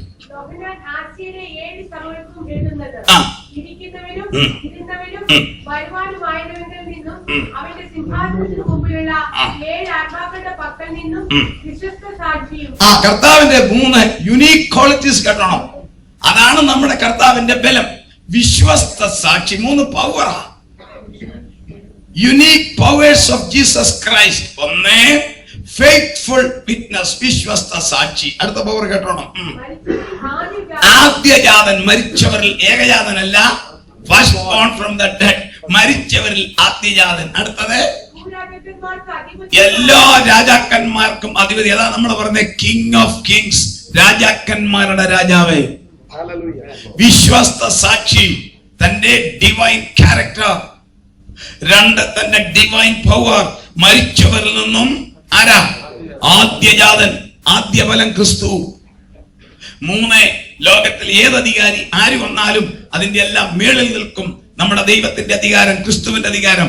ഈ 3 പവർ. ഇനി അടുത്ത വാക്യം ഒന്ന് വായിച്ചേ. ഇത് നമ്മളോടുള്ള ബന്ധമാ. അടുത്ത വാക്യം കേട്ടു. നമ്മെ സ്നേഹിച്ചു. ഇനി നമ്മളോടുള്ള ബന്ധത്തിലാ. 1 നമ്മെ സ്നേഹിച്ചു, നമ്മുടെ പാപം പോക്കി, നമ്മളെ തന്റെ രക്തത്താൽ വിടുവിച്ചു. 3 അടുത്തത് കേട്ടോണം. രാജ്യമല്ല, നമ്മളെ രാജാക്കന്മാരും. ശരിയാൽ പരിഭാഷ കിങ്സ്, രാജാക്കന്മാരും. അടുത്തത് നമ്മളാരാ? പുതിയ നിയമ വിശുദ്ധന്മാരെല്ലാം ആരാ? പുതിയ നിയമ വിശുദ്ധന്മാരെല്ലാം പുരോഹിതന്മാർ. ഇത്രയുമാക്കി കർത്താവ് നമ്മളോട് ചെയ്ത ബന്ധം. നമ്മളെ സ്നേഹിച്ചു, നമ്മുടെ പാപം പോക്കി, നമ്മളെ തന്റെ രക്തം കൊണ്ട് കഴുകി, നമ്മളെ രാജാക്കന്മാരാക്കി, നമ്മളെ പുരോഹിതന്മാരാക്കി. ഇങ്ങനെ പറഞ്ഞിട്ട് ഇന്ന് നമുക്ക് 8ാമത്തെ വാക്യം ഒന്ന് വായിക്കാം. 8ാമത്തെ വാക്യം, നിങ്ങളുടെ സഹോദരനും. ആ വാക്യം ഒന്ന് വായിച്ചേ.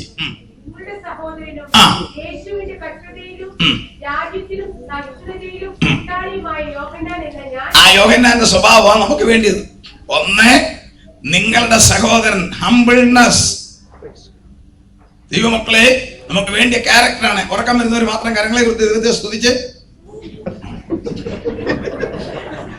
എനിക്കറിയാം അവനാരാ പുള്ളി.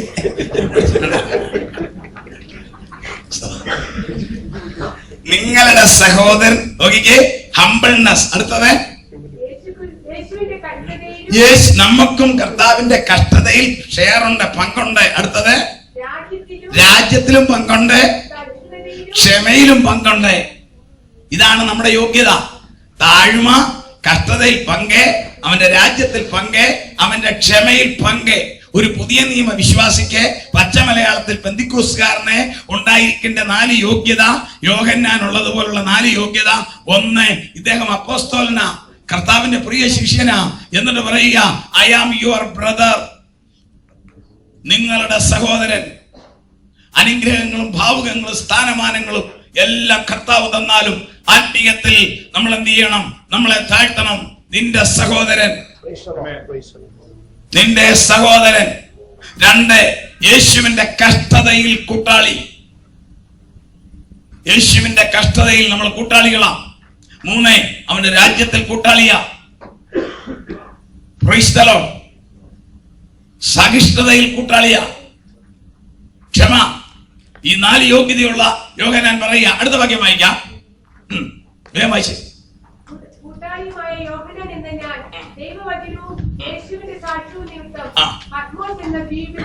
ചരിത്രം നിങ്ങൾക്കറിയാമോ? ഇല്ലെങ്കിൽ ഞാൻ പറയാം. എങ്ങനെ how he came to Patmos. Mediterranean കടലിലെ 24 കിലോമീറ്റർ അഥവാ 16 മൈൽ ഡയമീറ്റർ ഉള്ള ഒരു ചെറിയ ദ്വീപാണ് പത്മോസ്. റോമൻ ചക്രവർത്തിമാർ രാഷ്ട്രീയ തടവുകാരെ ജീവപര്യന്തം ശിക്ഷിച്ചയക്കുന്ന സ്ഥലമാണ്. അവിടെ കരിയുണ്ട്, കരി. ആ പാറക്കെട്ടുകളുടെ കരിയുണ്ട്. അത് മുഴുവൻ ഇവരെ കൊണ്ട് കട്ടിപ്പണി ചെയ്ത് കുഴിച്ചടിപ്പിക്കും. കുഴിച്ചടിപ്പിച്ചിട്ട് മതിയായ ഭക്ഷണവും വെള്ളവും കൊടുക്കുകയില്ല. ഈ കരിയാണ് റോമൻ ഗവൺമെന്റ് യൂറോപ്പിലെല്ലാം കൊടുത്ത് കാശ് മേടിക്കുന്നത് മഴക്കാലത്തേക്ക് സൂക്ഷിക്കാൻ, തീടാൻ. മുറിക്കകത്ത് മുറി ഹീറ്റിംഗ് പ്രൂസ്. ഈ കോൾട്ട അതിന് കിട്ടുന്ന പ്രധാന സോഴ്സാണ് പത്മോസ്. ഇവിടുന്ന് എണ്ണ കിട്ടുന്നത് പോലെ. അതിനെ രാഷ്ട്രീയ തെറ്റുകൾ ചെയ്തവരെ നാട് കടത്തുന്ന ഒരു സ്ഥലമാണ്. ഇവിടെ നാട് കടത്തിയാൽ അവിടെ കിടന്ന് കുറച്ചുനാള് ഈ പണി ചെയ്യും. അത് കഴിഞ്ഞ് അവിടെ വെള്ളവും കിട്ടാതെ, ഫുഡ് നല്ല ഭക്ഷണം കിട്ടാതെ അവർ മരിക്കും. ഈ സമയത്താണ് AD 96 ഡൊമീഷ്യൻ അഥവാ നേർവ എന്ന് പേരുള്ള ചക്രവർത്തി തന്റെ അഹങ്കാരത്താൽ ഒരു നിയമം പാസാക്കി. എന്റെ വിശാലമായ സാമ്രാജ്യത്തിലുള്ള എല്ലാ പൗരന്മാരും എന്നെ ബഹുമാനപ്പെട്ട ചക്രവർത്തി എന്നല്ല വിളിക്കേണ്ടത്, ഞങ്ങളുടെ കർത്താവും ദൈവവുമായ ചക്രവർത്തി, അവർ ലോർഡ് ആൻഡ് ഗോഡ് എംപറർ. ഒരു നിയമമായി ഹിസ് ഹൈനസ് എന്നല്ല, ഞങ്ങളുടെ കർത്താവും ദൈവവുമായ ചക്രവർത്തി. എല്ലാവരും അങ്ങനെ വിളിക്കാൻ തുടങ്ങി. അപ്പോൾ ഈ റോമൻ സാമ്രാജ്യത്തിൽ ചിതറിക്കിടന്ന യഹൂദന്മാരും യവനന്മാരുമായി കർത്താവിനെ പിൻപറ്റുന്ന ദൈവമക്കളാകുന്ന ക്രൈസ്തവ സഭ 66 വർഷമായി ക്രൈസ്തവ സഭ ഉടലെടുത്തിട്ട്. ക്രൈസ്തവ സഭയിലെ വിശ്വാസികൾ വിളിച്ചില്ല. വിളിക്കാത്തതിന്റെ കാരണം അവർക്കറിയാം, ഇവനല്ല കർത്താവ്, ഇവനല്ല ദൈവം, ദൈവം യഹോവയായ ദൈവം. കർത്താവ് നമ്മുടെ പാപങ്ങൾക്ക് വേണ്ടി യാഗമായി തീർന്ന കർത്താവായ യേശു. ഇതിനു പകരം ഒരു സബ്സ്റ്റിറ്റ്യൂട്ട് വന്നാൽ ഞങ്ങൾ വിളിക്കത്തില്ല. കർശനമായിട്ട് അവർ വിളിച്ചില്ല. അവിടെയാണ് ക്രൈസ്തവ സഭയ്ക്കിട്ട് ആക്ഷൻ തുടങ്ങിയത്. ചക്രവർത്തി വിവരം അറിഞ്ഞു. ചെതറിപ്പാർക്കുന്ന ഒരു വിഭാഗം ആളുകൾ, ഒരു യഹൂദനായി മരിച്ചു ഉയർത്തെന്ന് പറയുന്ന ആളിന്റെ പിൻഗാമികൾ, അന്ത്യോക്യയിൽ വെച്ച് അവർക്ക് പേര് കിട്ടി ക്രിസ്ത്യാനി. അവരെന്നെ വിളിക്കുന്നില്ല. ബന്ധപ്പെട്ട ആളുകൾ പറഞ്ഞു കൊടുത്തു. ഉടനെ ചക്രവർത്തി പറഞ്ഞു, നിങ്ങളെ കൊല്ലണം. അങ്ങനെയാണ് പീഡ ആരംഭിച്ചത്. പീഡ ആരംഭിക്കുന്ന കാലത്ത് ചരിത്രം പറയുന്നത്, കർത്താവിന്റെ പ്രിയ ശിഷ്യനായ യോഹന്നാൻ ഏതാണ്ട് പ്രായാധിക്യത്തിലായി എഫെസോസ് എന്ന് പറയുന്ന സ്ഥലത്തിലെ ക്രൈസ്തവ സഭയിൽ അദ്ദേഹം അവിടെ ശുശ്രൂഷ ചെയ്തുകൊണ്ടിരിക്കുന്നു. അതിന്റെ ഇടയനായി എഫെസോസിൽ ശുശ്രൂഷ ചെയ്യുമ്പോൾ ചക്രവർത്തി അറിയുന്നു, ജീവിച്ചിരിക്കുന്ന ഏക അപ്പോസ്തലനാണ് ഇദ്ദേഹമാണ് ഇതിന്റെ പുറയിൽ എന്ന് പറഞ്ഞു. ഇദ്ദേഹത്തെ കൊല്ലാനും ചക്രവർത്തിക്ക് ഒരു ശകലം ഭയം. കൊന്നാൽ എന്ത് സംഭവിക്കുമെന്ന് അറിയത്തില്ല. പുള്ളിയുടെ ഭയം, യേശു ഉയർത്തതുപോലെ പുള്ളി ഉയരുവോ, അങ്ങനെ പേടി. അവ പിന്നെ എന്നാ ചെയ്യണം? ഉടനെ അദ്ദേഹത്തിന്റെ അഡ്വൈസേഴ്സ് പറഞ്ഞു, കൊല്ലണ്ട, നമുക്ക് എല്ലാ പണിയുണ്ട്, ഈ പുള്ളിയെ കൂടെ നാട് കടത്തിയേക്കാം. അങ്ങനെ ഇദ്ദേഹത്തെയും രാഷ്ട്രീയ കുറ്റം ആരോപിച്ച് പത്മോസിലേക്ക് നാട് കടത്തി. രാഷ്ട്രീയ തടവുകാരനല്ല, അതുകൊണ്ട് കരിപ്പണി ചെയ്യാൻ പറ്റില്ല, നാട് കടത്തി. അവിടെ ചേർന്ന് വെള്ളം കുടിക്കാതെ നല്ല ഭക്ഷണം കഴിക്കാതെ തന്നെ മരിക്കട്ടെ എന്ന് വിചാരിച്ചു. അങ്ങനെയാണ് യോഹന്നാൻ നാട് കടത്തപ്പെട്ടവനായി പത്മോസിൽ വന്നു. എഫെസോസിൽ നിന്നും ഏതാണ്ട് 30 മൈൽ 45 കിലോമീറ്റർ അകലെയുള്ള മെഡിറ്ററേനിയൻ കടലിലെ ഒരു ദ്വീപാണ് പത്മോസ്. അവിടെ കിടന്നു. അടുത്ത വാക്യത്തിൽ കാണാം, കർത്തൃദിവസം ഞാൻ ആത്മവിശുദ്ധയിലായി. ദൈവമക്കളെ, അതൊരു വലിയ വിഷയമാണ്, സബ്ജക്റ്റാണ്. കർത്തൃദിവസം ഞാൻ ആത്മവിശുദ്ധയിലായി. ഏതാ കർത്തൃദിവസം എന്ന് ആർക്കും അറിയാൻ മേല. യഹൂദന്മാർ വിശുദ്ധമായിട്ട് ആചരിച്ചു കൊണ്ടുവന്നത് ശബത. എന്നാൽ കർത്താവ് പറഞ്ഞു, ഞാൻ ശബത്തിനെ നീക്കിയല്ല, ഞാൻ നിവർത്തിച്ചു. അപ്പോൾ അപ്പോസ്തലപ്രവൃത്തി കാണാം, നമ്മുടെ കർത്താവ് ഉയർത്തെഴുന്നേറ്റത് ആഴ്ചവട്ടത്തിന്റെ 1-ാമത്തെ ദിവസം. പെന്തക്കോസ്ത് ദിവസം എന്ന് പറയുന്ന പരിശുദ്ധാത്മാവിന്റെ പകർച്ച ദൈവസഭയ്ക്ക് കിട്ടിയത് ആഴ്ചവട്ടത്തിന്റെ 1-ാമത്തെ ദിവസം. അതുകൊണ്ടാണ് അപ്പോസ്തലൻ പറയുന്നു, ആഴ്ചവട്ടത്തിന്റെ 1-ാം നാൾ ഞങ്ങൾ അപ്പം നുറുക്കാൻ കൂടി വന്നു. അങ്ങനെയാണ് നാം ഇന്ന് ആചരിക്കുന്ന ഞായറാഴ്ച, നിങ്ങൾക്കല്ല മറ്റു രാജ്യങ്ങളിൽ ആചരിക്കുന്ന ഞായറാഴ്ച കർത്തൃ ദിവസമായി മാറി. നിങ്ങളെ സംബന്ധിച്ചോ ഇതൊരു മറ്റൊരു കൺട്രി ആയതുകൊണ്ട് നിങ്ങളുടെ കർത്തൃ ദിവസം വെള്ളിയാഴ്ചയാണ്. അതുകൊണ്ടാണ് ഞായറാഴ്ച ഞാൻ ആത്മാവിലായെന്നല്ല, കർത്തൃ ദിവസം. It is applicable to you whenever you are in Gulf, your Lord's Day is Friday. But if you come to India, your Lord's Day is Sunday. If you go to Europe or somewhere, your Lord's Day is Sunday. അതാണ് കർത്തൃ ദിവസം. അപ്പൊ നിങ്ങളെ സംബന്ധിച്ചോളം നിങ്ങളുടെ ദിവസം കർത്തൃ ദിവസം എന്ന് പറയുന്നത് എന്താ? ഫ്രൈഡേ. ഞങ്ങളെ ഇന്ത്യയിലായിരിക്കുമ്പോൾ ഞങ്ങളുടെ കർത്തൃ ദിവസം എന്നാ? ഞായറാഴ്ച. അപ്പൊ കർത്തൃ ദിവസം ഞാൻ എന്ത് ചെയ്തു? സുഖമായിട്ട് കമ്പിളി മൂടിക്കിടന്ന് ഉറങ്ങിയെന്നല്ല, ഞാൻ കർത്തൃ ദിവസം ആത്മാവിലായി. ഇദ്ദേഹത്തിന് അവിടെ കലണ്ടർ ഇല്ല, ഇന്നത്തെ പോലെ ഘടികാരമില്ല, പിന്നെ പുള്ളി ഓരോ രാത്രിയും ഓരോ പകലും കഴിയുമ്പോൾ പുള്ളി മനസ്സിലെണ്ണും, ഇന്ന് ഇന്ന ദിവസം, നാളെ ഇന്ന ദിവസം. അങ്ങനെ കർത്തൃ ദിവസം എന്ന് പറയുന്ന ഞായറാഴ്ച ആയപ്പോൾ പുള്ളിയുടെ മനസ്സ് തിളപ്പായി. ഞാൻ എഫെസോസിലാണെങ്കിൽ വിശുദ്ധന്മാരോട് ചേർന്ന് ദൈവത്തെ ആരാധിക്കുന്ന ദിവസമാണ്. ഇവിടെ ആരുമില്ല, ആരും വേണ്ട, ഞാൻ ആത്മാവിൽ നിറയും. ദൈവമക്കളെ, നിങ്ങൾ ഒറ്റയ്ക്കായാലും, ഒറ്റയ്ക്കിരിക്കണം എന്നല്ല, സാഹചര്യം വന്നു, ആത്മാവിൽ നിറയണം. കർത്തൃ ദിവസം ആത്മാവിൽ നിറയണം. ഇതിന്റെ ഈ വെളിപ്പാട് പുസ്തകം തന്നിരിക്കുന്നത് നമ്മുടെ ആത്മീയ ജീവിതത്തിന്റെ ടോണിക്ക. വെളിപ്പാടെന്ന് പറയുന്നത് ഒരു ടോണിക്കൂടാ. ഇത് ഓരോ ഡോസ് കഴിച്ചാൽ മതി, നല്ല തടി കയറി വരും. ഈ തടിയല്ല, അകത്തെ തടി. കർത്തൃ ദിവസം ഞാൻ ഹല്ലേലൂയ ആത്മാവിലെ. ഞാൻ പിന്നെ പറയാം, കർത്താവായ യേശുവിന് 7 സിംഹാസനം. എത്ര? 7. കേരളത്തെ സംബന്ധിച്ചിടത്തോളം സ്പെഷ്യൽ 2 സിംഹാസനം കേരളത്തിലെ ക്രിസ്ത്യാനികൾക്ക്. അങ്ങനെ 9 സിംഹാസനം. കേരളത്തിലെ ക്രിസ്ത്യാനികൾക്ക് 9 സിംഹാസനം, ന്യായാസനമാണ്. കാരണം 7 ന്യായാസനമേ ഉള്ളൂ എല്ലാവർക്കും, ടോട്ടലി 7 ന്യായാസനം. പക്ഷെ കേരളത്തിലെ ക്രിസ്ത്യാനികൾക്ക് 9 ന്യായാസനം. കാരണമുണ്ട്. കാരണം പറയാം, കേരളം ദൈവത്തിന്റെ നാടാന്നൊക്കെ പറയുന്നു. ആക്ച്വലി നമുക്കറിയാം, India is A Hindu country. എങ്ങനെ ഞായറാഴ്ച അവധിയായി? നിങ്ങൾക്കറിയാമോ എങ്ങനെ ഞായറാഴ്ച അവധിയായി? 1600 ബ്രിട്ടീഷുകാർ ഈസ്റ്റ് ഇന്ത്യ കമ്പനി സ്ഥാപിച്ചു. ക്ലൈവ് വന്ന് അത് കഴിഞ്ഞ് ബ്രിട്ടീഷ് പാർലമെന്റ് പതുക്കെ ഇന്ത്യ ഒരു കോളനി ആയിട്ട് അങ്ങോട്ട് പ്രഖ്യാപിച്ചു. ചെറിയ ജോലി മുതൽ വൈസ്രോയി വരെ സായിപ്പന്മാർ ഇങ്ങ് വന്നു. ക്ലർക്കന്മാരും ഡ്രൈവർമാരും എല്ലാം സായിപ്പ്. ആദ്യത്തെ കേരളത്തിലെ ട്രാൻസ്പോർട്ട് ഓടിച്ചത് ആരാന്നറിയാവോ? കുഞ്ഞാമാച്ചനാണ്, ഒരു സായിപ്പ. ഇംഗ്ലണ്ടിൽ നിന്ന് വന്ന ആദ്യത്തെ ട്രാൻസ്പോർട്ട് ഓടിച്ചത്.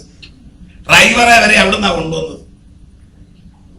അപ്പൊ സായിപ്പന്മാർ വന്നു എല്ലായിടത്തും വന്നു കഴിഞ്ഞപ്പം ഞായറാഴ്ച ഇവർക്ക് അവിടെ ഇംഗ്ലണ്ട് ഞായറാഴ്ച പള്ളിയുണ്ട്. അവരവിടെ പള്ളി പോകും. അപ്പൊ ഇവര് പറഞ്ഞു, ഇവിടെ ഞങ്ങൾക്ക് ഞായറാഴ്ച പള്ളി പോകണം. അതിനെ ബ്രിട്ടീഷുകാരാക്കിയതാ സൺഡേ ഹോളിഡേ. അതിങ്ങോട്ട് കണ്ടിന്യൂ 350 വർഷം അവർ ഭരിച്ചു. സൺഡേ ഹോളിഡേ ആയി. 1947 ഇന്ത്യ സ്വാതന്ത്ര്യമായി. അന്നേരത്തെ ആ സ്പീഡിൽ അങ്ങോട്ട് പിടിപ്പിച്ചു സൺഡേ ഹോളിഡേ. ഇപ്പം നിങ്ങൾക്കറിയാം, നിങ്ങൾ പ്രാർത്ഥിക്കണം, ഞങ്ങൾ പ്രാർത്ഥിക്കുക. മധ്യപ്രദേശ് ഗവൺമെന്റ് രഹസ്യമായിട്ട് നോക്കുക ചൊവ്വാഴ്ചയാക്കാൻ. അവർക്കിത് പിടികിട്ടി. ഞായറാഴ്ച ക്രിസ്ത്യാനിക്ക് അടിച്ച കോള, അവൻ അവധിയാവും, അവൻ പള്ളിയിൽ പോകും. അതിന് അവർ നോക്കുക ചൊവ്വാഴ്ചയാക്കാൻ നോക്കുന്നു. ഇപ്പോഴേ പതുക്കെ തുടങ്ങി. ബാങ്ക് ടെസ്റ്റ് ഒക്കെ ഞായറാഴ്ച. അതിന് ഒത്തിരി പ്രൊട്ടസ്റ്റ് ഉണ്ട്. ബാങ്ക് ടെസ്റ്റ്, പ്രധാന ടെസ്റ്റ്, മെഡിസിന്റെ ടെസ്റ്റ് എല്ലാം ഞായറാഴ്ച കൊണ്ട് വെച്ചിരിക്കുക. എന്തിനാ? ഇവൻ ആരാധിക്കരുത്, അതാ സാധാരണ പരിപാടി. അപ്പൊ കേരളത്തിൽ സൺഡേ ഹോളിഡേ എന്ന് പറയുന്നത് വീട് കിട്ടിയതാ, നമ്മുടെ ഭാഗ്യമാണ്. അപ്പൊ ഞാൻ പറഞ്ഞു വരുന്നത്, ഈ കേരളത്തിലെ ക്രിസ്ത്യാനിക്ക് 2 സ്പെഷ്യൽ ന്യായാസനത്തിന്റെ കാര്യമാണ്. ഒന്ന്, ഇവൻ ഞായറാഴ്ച രാവിലെ എവിടെയാണെന്നറിയാവോ? ശ്രദ്ധിക്കണം. ഞായറാഴ്ച രാവിലെ ഇവനെ എവിടെ കാണാമെന്നറിയാവോ? രാവിലെ ഇവനെ എവിടെയാ കാണുന്നേ? അല്ലെന്നെ വെച്ചു അവൻ അവിടെ കൊല്ല ആദ്യം കാണുന്നത്. ഇവനൊരു ചാക്ക് സഞ്ചിയും കൊണ്ട് മമ്മൂഞ്ഞി ഇറച്ചിക്കേണ്ട വാതൊക്കെ. ഇവൻ ഞായറാഴ്ച രാവിലെ അവിടെയാ ഇവൻ രാവിലെ അവിടെ നിൽക്കുന്നത്. എവിടെയാ? മമ്മൂഞ്ഞിന്റെ ഇറച്ചിക്കേണ്ട വാതൊക്കെ. അവൻ അന്നേ ഉള്ളത് മേടിക്കാൻ നോക്കിക്കോണേ. ഇറച്ചി തിന്നല്ല അവന്. അടുത്തത് ഇവനെ അന്ന് ആ കല്യാണം, ഇവൻ അന്ന് ഫ്രൈഡ് റൈസ് അടിക്കാൻ പോകും, ആരാധിക്കാൻ പോകത്തില്ല. അവന്റെ പണി. നമ്മുടെ ആളുകളിലും ചിലരിൽ ആ പണിയുണ്ട്. അവനും ഒരു ന്യായാസം. നമ്മുടെ ആൾ എല്ലാവർക്കും ചിലവിടുക്കന്മാർ. ഞാനൊരു ഉദാഹരണം പറയാം. ഞങ്ങളുടെ കോട്ടയത്തുള്ള അച്ചായൻ മിടുക്കൻ. അളിയന്റെ കല്യാണം തിരുവല്ലായിൽ ഞായറാഴ്ച 11 മണിക്ക് ആരാധന. അല്ല, അളിയന്റെ കല്യാണം പള്ളി. ഇവൻ പെന്തിക്കോസുകാരൻ. അളിയന്റെ കല്യാണം. ഇവൻ ഇവിടുന്ന് ഇറങ്ങും ഭാര്യയാക്കി. തമ്പുരാനെ കളിപ്പിക്കുന്ന ടെക്നിക്കാണ്. അന്വേഷിക്കും അവിടെ എവിടെ ഉണ്ട് പെന്തിക്കോസുകാരുടെ ഹോൾ. ഉടനെ ആരോ പറയാം, പള്ളിയുടെ അപ്പുറത്ത് ഒരു IPC ഹോൾ, അങ്ങോട്ടും കയറിയേക്കാം. അപ്പൊ 10 മണിയായപ്പോ പുതിയ ആളാ വന്നിരുന്നു. ദൈവദാസം നോക്കിയപ്പോ ഒരു ന്യൂ ഫേസ്. പുള്ളി പറയും, ഒരു പുതിയ ദൈവദാസ സഹോദരൻ വന്നിട്ടുണ്ട്, പരിചയപ്പെടുത്താനും സാക്ഷ്യം പറയാനും അവസരമുണ്ട്. ഇദ്ദേഹം ഒരു 10:45 വേണം നാം എഴുന്നേറ്റ് പറയും, ഞാൻ കോട്ടയത്ത് നിന്ന് ദൈവകൃപയാൽ വന്നു, ഞാൻ കോട്ടയത്ത് ഇന്നടത്ത് ആരാധിക്കുന്നു, ഇവിടെ നിങ്ങളെ കാണുന്ന ദൈവമക്കളോടും ദൈവദാസനോട് ചേർന്ന് ആരാധിപ്പാൻ ലഭിച്ച അവസരത്തെ ഓർത്ത് സ്തോത്രം. എന്നെ സന്തോഷിപ്പിക്കുന്ന ഒരു വാക്യം വായിക്കാം എന്ന് പറഞ്ഞൊരു വാക്യവും വായിച്ചിട്ട് പിന്നെ സ്വോത്രകാഴ്ച പോലും ഇടത്തില്ലവൻ. എനിക്കൊരു അത്യാവശ്യമുള്ളത് പറഞ്ഞ് ചാടും. എവിടെ പോകുകയെന്നറിയാമോ? ഫ്രൈഡ് റൈസ് അടിക്കാൻ. എന്റെ പ്രാർത്ഥന ഒരാഴ്ചത്തേക്ക് അവന് വയറ്റിളക്കം നിൽക്കരുതെന്ന്.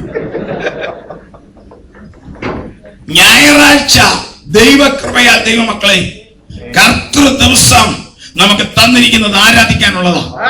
നമ്മുടെ വെടുക്കല്ല, ദൈവത്തിന്റെ ഒരു പ്രൊവിഷനാ. അന്ന് എന്തുവന് ഔദ്യോഗിക ജോലിയുള്ളവരുണ്ടെങ്കിൽ അവരുടെ കാര്യമല്ല ഞാൻ പറയുന്നത്.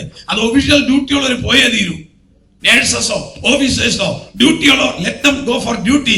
അല്ലാത്തവർ ഞായറാഴ്ചയുണ്ടല്ലോ, കല്യാണം കൂടാനുള്ള ദിവസമല്ല, പ്രൈസ് ദി ലോർഡ്, വീട്ടിൽ കിടന്ന് ഉറങ്ങാനുള്ള ദിവസമല്ല, എന്നെ രക്ഷിച്ച, എന്നെ നടത്തുന്ന, എന്നെ ഉയർത്തിയ എന്റെ ദൈവത്തെ എനിക്ക് ദൈവമക്കളുമായി ചേർന്ന് ആരാധിക്കണം.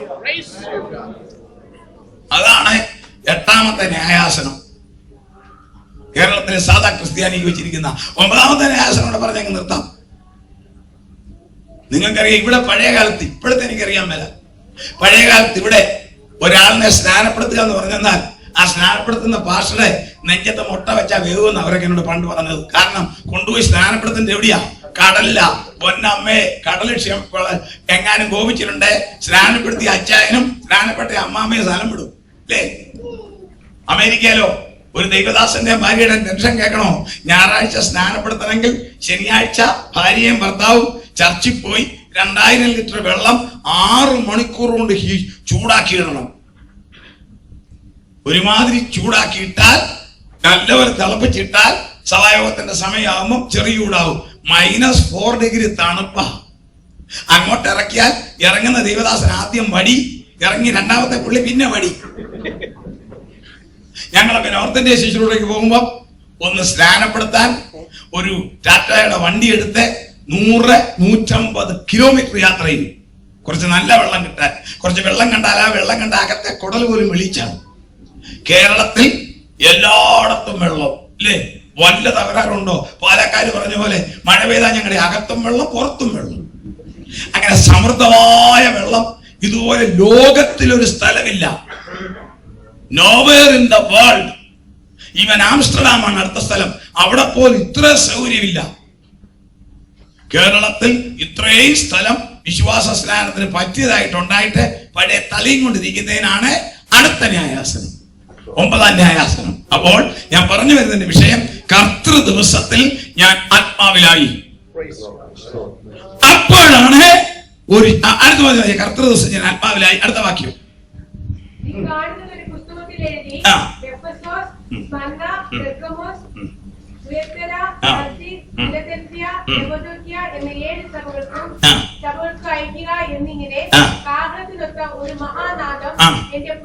ഇതെല്ലാം ദൈവമക്കളെ ആത്മീയ മർമ്മങ്ങൾ നമ്മൾ പഠിച്ചാൽ ഒരു ശബ്ദം ഞാൻ എന്റെ പുറകിൽ കേട്ടതാണ്.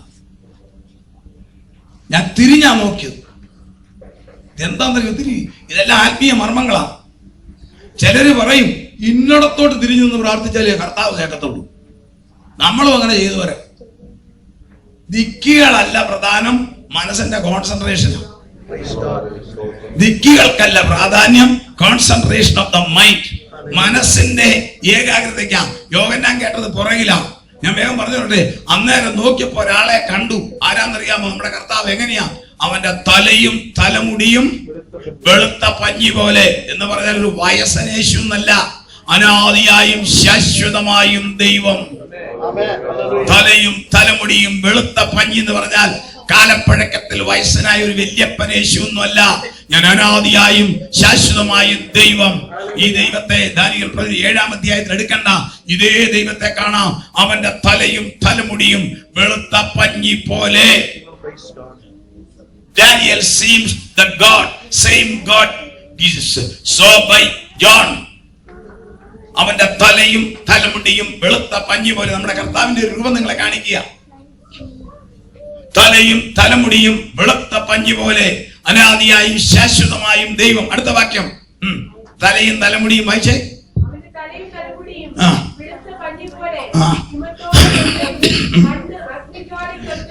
നമ്മൾ പാടുകയല്ലേ, അഗ്നിജ്വാലയ്ക്കൊത്ത കണ്ണുള്ളവൻ. എന്താണ് അവന്റെ കണ്ണിന്റെ പ്രത്യേകത? അഗ്നിജ്വാലയ്ക്കൊത്തുള്ള കണ്ണുള്ളവൻ. എന്താണെന്നറിയാമോ? അതിന്റെ ക്ലാരിഫിക്കേഷൻ 139-ാം സങ്കീർത്തനമാ. യഹോവേ, ഞാൻ ഇരിക്കുന്നതും എഴുന്നേൽക്കുന്നതും നീ അറിയുന്നു.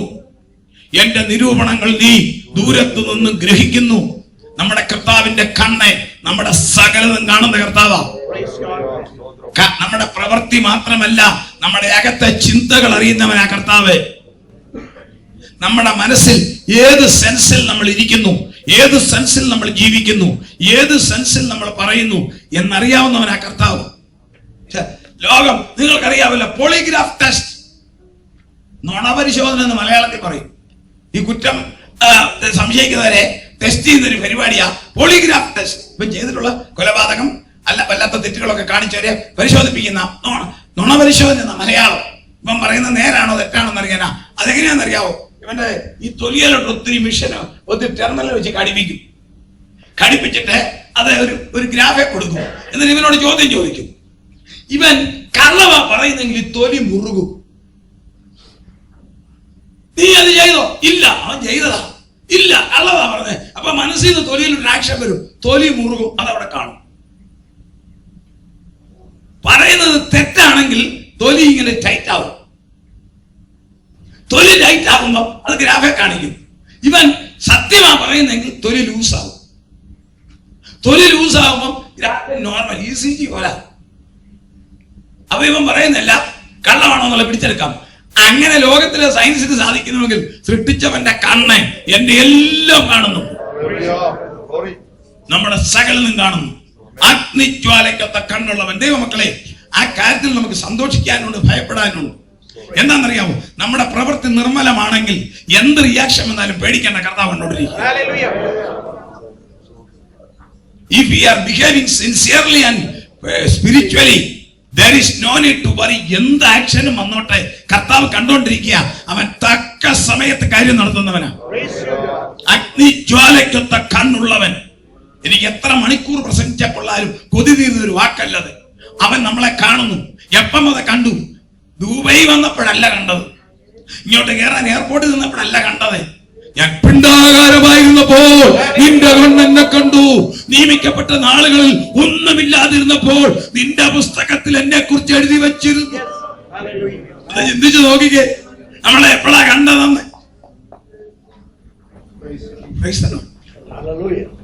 എത്ര ഭയങ്കരം. നീ അത്തിയുടെ കീഴുന്നവൻ ഞാൻ നിന്റെ കേട്ടത് നിക്കോദോസിനോട് പറഞ്ഞു. ഇവിടെ പിണ്ടാകാരമായിരുന്നപ്പോ കണ്ടവനാ. നമ്മുടെ കർത്താവ് കാണുന്നു. അവന്റെ കണ്ണ് അഗ്നിജ്വാലയ്ക്കത്ത ഫ്ലെയിമാണ്. അടുത്ത വാക്യം, അഗ്നിജ്വാലയ്ക്കോ കണ്ണുള്ളവൻ. അടുത്തത്, കാൽ ഉലയിൽ ചുട്ടു പഴിപ്പിച്ച വെള്ളോട്ടിന് സദൃശ്യം. എന്നാന്നറിയാമോ? ഞാൻ ഏകനായി മുന്തിരിച്ചക്ക് ചവിട്ടി വെള്ളോടെ തീ കൊണ്ടങ്ങോട്ട് കത്തിച്ചാൽ ചുമക്കും. എന്റെയും നിങ്ങളുടെയും മനുഷ്യവർഗത്തിന്റെ പാപത്തിന് വേണ്ടി ഞാൻ ഏകനായി കുരിശുമായി ആ കാലുറിയിലേക്ക് കയറി. വെള്ളോടിന് സദൃശ്യമായ കാല്. അടുത്തതോ, മേളിൽ ഒന്ന് രണ്ട് വാക്യങ്ങൾ വിട്ടുപോയല്ലോ. ഒന്നുകൂടെ വായിച്ച്. അടുത്തത്,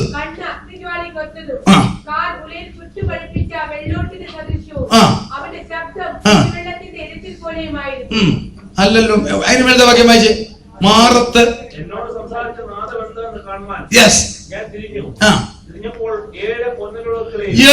അതാണ് ഏറ്റവും പ്രധാനപ്പെട്ട വിഷയമാ. 7 പൊൻനിലവിളക്കുകളുടെ.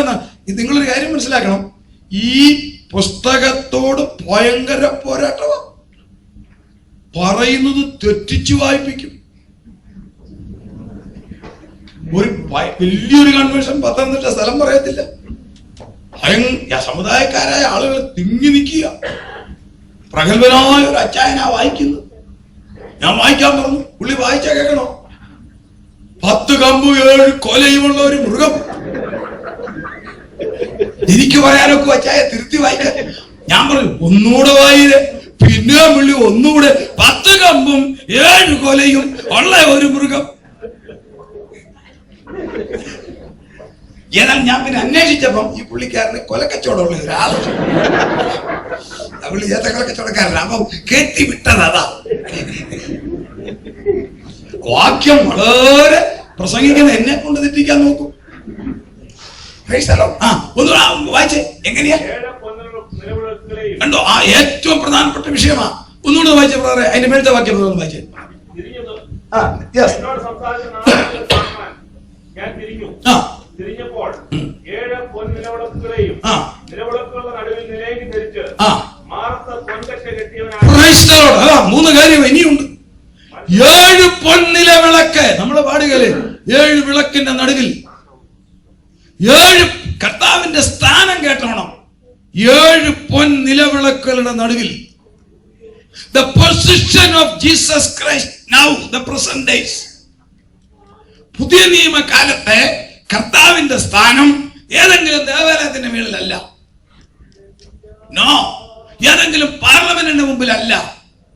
കർത്താവിന്റെ സ്ഥാനം 7 പൊൻ നിലവിളക്കുകളുടെ നടുവിൽ.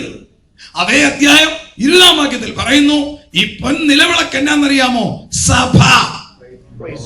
അപ്പോൾ കർത്താവിന്റെ സ്ഥാനം സഭയുടെ നടുവിൽ. Praise the Lord. കർത്താവിന്റെ സ്ഥാനം സഭയുടെ നടുവിൽ. അടുത്ത വാക്യം ഇപ്പം ചേർത്ത് പറയാം, കർത്താവിന്റെ വലത്തെ കയ്യിലിരിക്കുന്ന എന്നാന്നറിയാമോ? 7 നക്ഷത്രം. അതാണ് നമ്മൾ പാടുന്നത്. 7 നക്ഷത്രം വലങ്കയിൽ പിടിച്ചേ, അല്ലേ? രാജാമുടി ശിരസതിൽ വഹിച്ചേ, 7 പൊന്നില വിളക്കുകൾ അതിൻ നടുവിൽ എഴുന്നള്ളി വന്നോരേ. 7 പൊന്മുളക്കെ യേശു ക്രിസ്തു 20-ാം വാക്യത്തിലുണ്ടത്. ഇപ്പൊ എടുക്കണ്ട. യേശുവിന്റെ സ്ഥാനം സഭയുടെ നടുവിൽ. പൊന്നില വിളക്ക് സഭ. 7 ക്യാരക്ടറാ സഭ. അതിന്റെ നടുവിൽ യേശുവിന്റെ സ്ഥാനം. ഇനി യേശുവിന്റെ വലങ്കയിലിരിക്കുന്ന മൈക്കല്ല, എന്നാന്നറിയാവോ? 7 നക്ഷത്രം. അതെന്നാന്നറിയാവോ? ദൈവമക്കള്.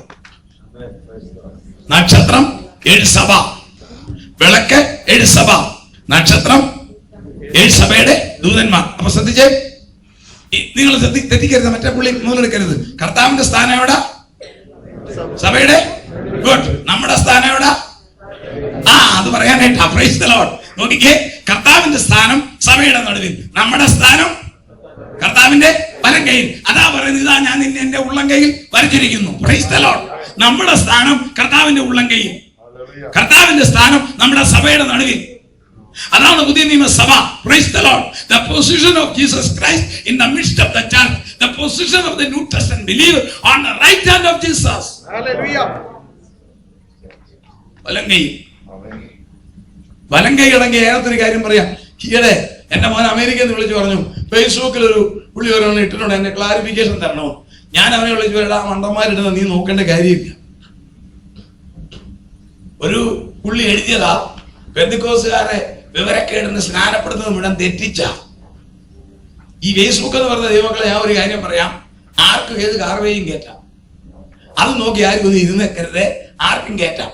അപ്പൊ എന്നോട് പറഞ്ഞു, എന്റെ അമ്മ അറിയിച്ചു കഴിഞ്ഞ ആഴ്ചയില്ല, പാപ്പ ഞാനിത് നോക്കുന്ന പരിപാടിയില്ല, എന്റെ ഇളയ മകളെ കൊണ്ട് നോക്കിച്ച് എനിക്ക് ഉത്തരം തരണം, വിശ്വാസികൾ ചോദ്യം തുടങ്ങി. അതിനകത്തുണ്ടെന്ന് ഫേസ്ബുക്കിനകത്ത്. ഞാൻ എന്റെ മോൾ എന്നെ എടുത്ത് വായിച്ചു കേൾപ്പിച്ചു. ഫേസ്ബുക്കിനകത്ത് പെന്തക്കോസ്തുകാരുടെ സ്നാനം വെറും തെറ്റാണ്, മണ്ടത്തരമാണ്. പുള്ളി പറയുന്ന 3 ന്യായം. 1, പാസ്റ്റർമാർ ഇടത്തെ കൈ കൊണ്ട് അനുഗ്രഹിക്കുന്നത്, വലത്തെ കൈയാണ് നല്ലത്, ഇടത്തെ കൈ തെറ്റാണ്. പുള്ളിയുടെ ന്യായം. അത് കാരണം വലത്തെ കൈ കൊണ്ടാ യേശു യോഹന്നാനെ പിടിച്ചു പൊക്കിയത്. അപ്പൊ ഞാൻ എന്റെ മോനോട് പറഞ്ഞു, നീ ചോദിക്കണം, യേശു ക്രിസ്തുവിന്റെ ഇടത്തെ കൈ എന്നെ ശവിച്ചതാണോ, അഴുക്കാണോ, അതോ തിരുട്ട കൈയാണോ എന്ന് ചോദിക്കാൻ തുടങ്ങി. ഇത് മനുഷ്യൻ എന്ന് പറയുന്ന നമ്മുടെ ബുദ്ധിക്ക് കാണിക്കുന്ന 2 കൈ. അടുത്തത് പുള്ളി പറഞ്ഞ കേട്ടോണം, പെന്തക്കോസ്തുകാരും മലത്തിയാ സ്നാനപ്പെടുത്തുന്നത്, അല്ലെങ്കിൽ ഇരുത്തിയാ സ്നാനപ്പെടുത്തുന്നത്. ബൈബിള് ഒന്നിനോട് വാക്യമൊക്കെ പുള്ളി ഇട്ടിട്ടുണ്ട്, മലക്കുന്നതല്ല ശാപമോ. ഞാൻ പറഞ്ഞു ആ പുള്ളിയോട്, നിങ്ങൾ അവനോട് പറയണ്ട, ഞാൻ വിശ്വാസിനോട് പറയണം, എന്താണ് സ്നാനം എന്ന് പഠിക്കണം. ഇത് ശവോടക്കൽ ശുശ്രൂഷയാ. സ്നാനപ്പെട്ടവർക്കാന്ന് കൈ പൊക്കിക്കേ. നിങ്ങളുടെ എല്ലാ ശവോടക്കം കഴിഞ്ഞു, നിങ്ങളുടെ ഫ്യൂണറൽ സർവീസ് എല്ലാം കഴിഞ്ഞു. ഇനി നിങ്ങളുടെ ശവം അടക്കണ്ട. നിങ്ങളെ അടക്കിയത് എങ്ങനെയാണെന്നറിയാവോ? പഴയ മനുഷ്യനെ വെള്ളത്തിൽ അടക്കിയത്. അപ്പം 2 വിധത്തിൽ ആളുകളെ അടക്കുന്നത്. കമത്തി ആരെ അടക്കി ഞാൻ കേട്ടിട്ടില്ല. ഒന്നുകിൽ എങ്ങനെ അടക്കും? മലത്തി. പിന്നെ മെത്രാച്ചന്മാരെ അടക്കുന്നത് ഇരുത്തി. അപ്പൊ ഇരുത്തി അടക്കിയാ നിങ്ങൾ മെത്രാച്ചനായി, മലത്തി അടക്കിയാൽ നിങ്ങൾ ഭരിക്കുന്നത്. ഞാൻ എന്ത് പറഞ്ഞതേ, ഈ വലത്തേക്ക് ഇടത്തേക്ക് ഒന്നും കുറവെന്നല്ല ദൈവം നമ്മളെ മനസ്സിലാക്കാനുള്ള ഭാഷ. വിശ്വാസിയുടെ സ്ഥാനം കർത്താവിന് വലങ്കൈ. പ്രശ്നങ്ങളും പ്രതികൂലങ്ങളും വരുമ്പോൾ ഓർത്തോണം, ഞാൻ എവിടെ ഇരിക്കുന്നത്? ഞാൻ ഇരിക്കുന്നത് എവിടെ? എന്റെ ജോലി ചെറുതായിരിക്കും, പക്ഷെ spiritually I am sitting on the right hand of Jesus. സന്തോഷമുള്ള ദൈവത്തെ സ്തുതിച്ചു. നമ്മുടെ സഭയുടെ നടുവിൽ കർത്താവ്. ദൈവമക്കളെ, അക്ഷരികമായിട്ട് കാണാനൊക്കത്തില്ല എങ്കിലും ആത്മീയമായി സഭായോഗത്തിൽ കർത്താവിന്റെ സാന്നിധ്യം അറിഞ്ഞിരിക്കണം. അതിനാ നമ്മൾ ധ്യാനിച്ചാൽ നമുക്കറിയാം, അറിഞ്ഞിട്ടേ പോകാവൂ. നോക്കിക്കേ, കർത്താവിന്റെ സ്ഥാനം സഭയുടെ നടുവിൽ, നമ്മുടെ സ്ഥാനം കർത്താവിന്റെ വലത്തെ കയ്യിൽ. കർത്താവിന്റെ ശരീരത്തെ കുറിച്ച് പറയുന്നേ, തലയും തലമുടിയും അഗ്നിജ്വാലയ്ക്കൊത്ത കണ്ണ്, അനാദിയായി ശാശ്വതമായ ദൈവം. അടുത്തത്, മാറത്ത് പൊൻകച്ച കെട്ടിയവൻ. എന്താ അതിന്റെ അർത്ഥം എന്നറിയാമോ? മാറത്ത് പൊൻകച്ച. നമ്മൾ പഠിക്കുകയാണല്ലോ ക്ലാസ്, അതുകൊണ്ടാണ് ഞാനിങ്ങനെ ചോദിക്കുന്നത്, പ്രസംഗിച്ചു വിടാതെ. മാറത്ത് പൊൻകച്ച കെട്ടിയവൻ എന്ന് പറഞ്ഞ് നിങ്ങൾക്ക് അറിയാവുന്നിരുന്നു സഹകരിച്ച ദൈവമക്കള് എന്നതായിരിക്കും? നല്ല പൊസിഷൻ കാണിക്കാൻ ചീമാട്ടിൽ നിന്ന് 2000 രൂപയുടെ ഒരു കസവ് കൊണ്ട് മേടിച്ച് ചുറ്റിയെന്നാണോ? അല്ല, സഭയുടെ ഏക മഹാപുരോഹിതൻ, മാറത്ത് പൊൻകച്ച കെട്ടിയവൻ, നമുക്കുള്ള മഹാപുരോഹിതൻ, നമ്മുടെ ബലഹീനതകളിൽ സഹതാപം കാണിപ്പാൻ കഴിവുള്ള ഏക മഹാപുരോഹിതൻ കർത്താവിന്റെ സ്ഥാനമാണ്. മാറത്ത് പൊൻകച്ച കെട്ടിയവൻ, കാല് വെള്ളോടിന് സദൃശ്യം, ഏകനായി മുന്തിരിച്ചക്കി ചവിട്ടി, ശബ്ദം പെരുവെള്ളത്തിന്റെ ഇരച്ചിൽ പോലെ, വായിൽ ഇരുവായ്ത്തലയുള്ള വാള്, അതാ ദൈവവചനം. ആദിയിൽ വചനം ഉണ്ടായിരുന്നു, വചനം ദൈവമായിരുന്നു, വചനം ദൈവത്തിലൂടെയായിരുന്നു, വചനം മാംസമായി തീർന്നു. ഇരുവായ്ത്തലയുള്ള ഏത് വാളിനേക്കാൾ മൂർച്ചയുള്ള വാൾ ദൈവവചനം. അവന്റെ വായിൽ നിന്ന് വചനം വരുന്നു. ഇതാണ് യോഹന്നാൻ കണ്ട കാഴ്ച. യോഹന്നാൻ ഇത് കണ്ടിട്ട് പ്രൈസ് ദി ലോർഡ് എന്നല്ല പറഞ്ഞത്, മരിച്ചവനെ പോലായി. കാരണം 3.5 വർഷം കർത്താവിന്റെ മാറോട് ചാരി നടന്നവനാ. ആ യേശുവിനെ അല്ല ഇപ്പം കണ്ടത്. ഇപ്പൊ യേശുവിന്റെ ഷേപ്പ് മാറി. അത് നമ്മൾ റാപ്ചർ പറയുമ്പോൾ ഞാൻ പറയാം യേശുവിന്റെ ഷേപ്പ് മാറിയ കാര്യം.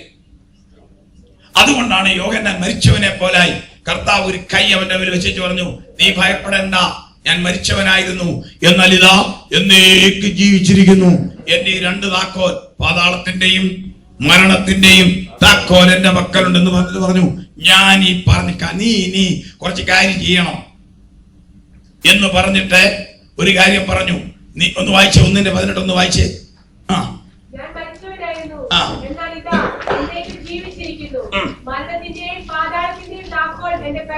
അടുത്ത വാക്യം, നീ, അതാ നമ്മുടെ വിഷയം, the cream of the book of Revelation. കേട്ടോണം, നീ കണ്ടതും ഇപ്പോൾ ഉള്ളതും ഇനിയും സംഭവിക്കാതിരിക്കുന്ന. വെളിപ്പാട് പുസ്തകം 3 ഭാഗം.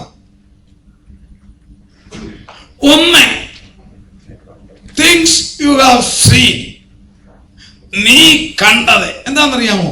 1-ാം അധ്യായത്തിൽ തേജസ്കരിക്കപ്പെട്ട യേശു. 2, ഇപ്പോൾ ഉള്ളത് എന്താണെന്നറിയാമോ? അതിനുശേഷം 7 സഭകളോടുള്ള ദൂത് കൊടുത്തു. അപ്പോൾ ഇപ്പോൾ ഉള്ളത് എന്തുവാ? പറ, ഏത് കാലം? സഭാകാലം. മേലാൽ സംഭവിക്കാനുള്ളത് സഭയുടെ കാലം കഴിഞ്ഞിട്ട്, അഥവാ കർത്താവിന്റെ വരവിന് ശേഷം ലോകത്തിൽ സംഭവിക്കാനുള്ളത്. അതുകൊണ്ടാണ് ഇത് പഠിച്ചാലേ അന്ത്യകാല കാര്യങ്ങൾ പിടികിട്ടത്തുള്ളൂ. വെളിപ്പാട് പുസ്തകം 3 കാര്യമാണ്. 1, നീ കണ്ടത് 1-ാം അധ്യായം. 2, സഭകളോടുള്ള ദൂത 2-3 അധ്യായം. 3, സഭാകാല ശേഷം, അതാ കൃപായുഗം കഴിയുമ്പോൾ. ഇതെല്ലാം അവിടെ പറഞ്ഞിട്ടുണ്ട്. നമുക്ക് എല്ലാം പഠിക്കാൻ സാധിക്കുന്നില്ലെങ്കിലും സഭകളോടുള്ള ദൂത് വലിയ ആഴമായ ചിന്തകളുള്ളതാണ്. എങ്കിലും ഞാനത് ഒന്ന് ചുരുക്കി പറയാം. 7 സഭകളോടുള്ള ദൂതുണ്ട്. Ephesus, Smyrna, Pergamos, Thyatira, Thyatira, Sardis, Philadelphia, Laodicea. ഇത് ദൈവമക്കളെ, കരങ്ങളെ ഇവർക്ക് എല്ലാവരും ശ്രദ്ധിച്ചേ. ഈ മറ്റേ പുള്ളി കയറി ഇരിപ്പുണ്ട്, അവനെ ഒന്ന് ഓടിച്ചു വിട്ട്. ഈ ദേവദാസന്മാരെ ഹല്ലേലൂയ പറയിപ്പിക്കുന്നത്. ഞാൻ അവിടെ വെച്ച ഒരു അമ്മച്ചി പറഞ്ഞു ഉറക്കാൻ പോകാനാണ്. ഉറക്കാൻ പോകണമെന്നല്ല. നമുക്കില്ലാത്ത 2 ക്വാളിറ്റി പിശാചിനുണ്ട്, അതറിയാവോ? ഗരസിം പാസ്റ്റർക്കും ഇല്ല, ദേവദാസനും ഇല്ല, എനിക്കും ഇല്ലാത്ത 2 യോഗ്യത പിശാചിനുണ്ട്. ഇതൊക്കെ നമ്മൾ അറിഞ്ഞിരിക്കണം. ഡബിൾ സൈക്കോളജി പഠിക്കണം. പിശാചിന് 2 യോഗ്യത. ഒന്ന്, ആദാമിനെ സൃഷ്ടിച്ചിട്ട് എത്ര വർഷമായി നമ്മൾ പറഞ്ഞത്? 6000. ഇന്ന് വരെ അവൻ ഉറങ്ങിയിട്ടില്ല. നമ്മൾ എവിടെല്ലായിരുന്നു ഉറങ്ങുമല്ലേ? ചിന്തിച്ചു നോക്കി. ഇന്ന് വരെ ബൈബിളിൽ നോക്കി ഞാനൊരു 10 മിനിറ്റ് ഉറങ്ങട്ടെന്ന് അവൻ പറഞ്ഞിട്ടില്ല. അതാ അവന്റെ ഒരു യോഗ്യതയാണ്. നമ്മൾ ഉറങ്ങും. നമ്മുടെ ന്യൂറോ സിസ്റ്റത്തിന് ഉറക്കം കൊടുക്കണം. അതിനാ ദൈവം തമ്മിലാ നമ്മളെ 8 മണിക്കൂർ ഉറക്കം വെച്ചിരിക്കുന്നത്. കാരണമുണ്ട്. അപ്പോളെ ഇവൻ ഇന്ന് വരെ ഉറങ്ങിയിട്ടില്ല. അന്ന് മുതൽ ഇന്ന് വരെ അവൻ ഉറങ്ങി. നമ്മൾ ഉറങ്ങുമ്പോൾ അവൻ ഉണർന്നിരിക്കുക. ഇവനിട്ട് എങ്ങനെ ഒപ്പിക്കാനൊക്കെ ഒന്നുള്ളൂ. 2, ഇവന് വേറൊരു പ്രത്യേകത. ഇവന് ലജ്ജയുള്ളവനല്ല. ദൈവസഭ എന്നെ ക്ഷണിച്ചിട്ടാ ഞാനിവിടെ വന്നത്. ഇല്ല, ഞാൻ വരത്തില്ല. ദേവദാസൻ ക്ഷണിച്ചു, ജോർജ് വിളിച്ചു പറഞ്ഞു, ജോൺസൺ ബ്രദർ ഇന്ന് അഡ്വാൻസ് ചോദിച്ചു ജൂലൈ പ്രോഗ്രാം എല്ലാം ഉണ്ടോ? ഞാൻ നോക്കിയിട്ട് പറഞ്ഞു ജൂലൈയിലാണ്, ഇല്ല ഓഗസ്റ്റിലാണ് ഉണ്ട്, ദയവായിട്ട് നേരത്തെ അറിയിക്കണം. ഇല്ല, ഞാൻ ആർക്കെങ്കിലും ഒരു പ്രോഗ്രാം കൂടെ ഞാൻ വരത്തില്ലെന്ന് പറഞ്ഞു. പിറ്റേ ദിവസം ദേവദാസൻ വിളിച്ചു, ജോർജ് വിളിച്ചു, ഞാൻ പ്രോഗ്രാം എടുത്തു. ഇവനെ ആരും വിളിക്കണ്ട. ഒരു കല്യാണത്തിന് നിങ്ങൾ ആരെങ്കിലും വിളിക്കാൻ പോകൂ? ഇല്ല, വിളിച്ചാലേ പോകത്തുള്ളൂ. ഇവനെ വിളിക്കേണ്ടത് ഇതിനിടെ കയറിയിരിപ്പുണ്ട്. അവന്റെ പണിയെന്നറിയോ? തോണ്ട്. എപ്പോഴാ ഈ പുള്ളി 7:30 നിർത്തുവോ? തൊണ്ട് കണ്ടോ? തൊണ്ട് 7:30 നിർത്തുവോ? എനിക്ക് വീട്ടിലെ 7:30 ചെല്ലാൻ ഒക്കുവോ? ആ ഫ്രിഡ്ജ് അടച്ചിട്ടുണ്ടോ? ഇങ്ങനത്തെ 100 ചിന്തയവൻ കൊണ്ടുവരും. നമ്മൾ ഭൂമിയായി എന്ന് പറഞ്ഞ് അവൻ അതിലെ കയറി പിന്നെയും കയറി വരും. അതിനൊരു ടെക്നിക്ക് ഉണ്ട് അവനെ വിടാൻ. ഇനിയുള്ള ദിവസങ്ങളിൽ ആ ടെക്നിക്ക് നിങ്ങൾ പ്രയോഗിച്ചോളൂ. ഒരു വാക്കുണ്ട്, മലയാളമല്ല, ഇംഗ്ലീഷ് അല്ല, ഹിന്ദി അല്ല, സ്വർഗത്തിലെ ഒരൊറ്റ വാക്കേ ഭൂമി കിട്ടിയിട്ടുള്ളൂ. As it is, the pronunciation of heaven, only one word revealed to the earth. സ്വർഗത്തിലെ ഒറ്റ വാക്കേ നമുക്ക് കിട്ടിയിട്ടുള്ളൂ. ആ വാക്ക് ആണ് എന്നതാ? ഹല്ലേലൂയ. ഇനി വേറെ പ്രത്യേകത, ഇവൻ 6.5 കോടി വർഷങ്ങൾക്ക് മുമ്പ് വരെ, ഇന്നലെ ഞാനത് പറഞ്ഞതാ, ഇവൻ ഇത് പറഞ്ഞുകൊണ്ടിരുന്നതാ. Hallelujah, hallelujah, hallelujah.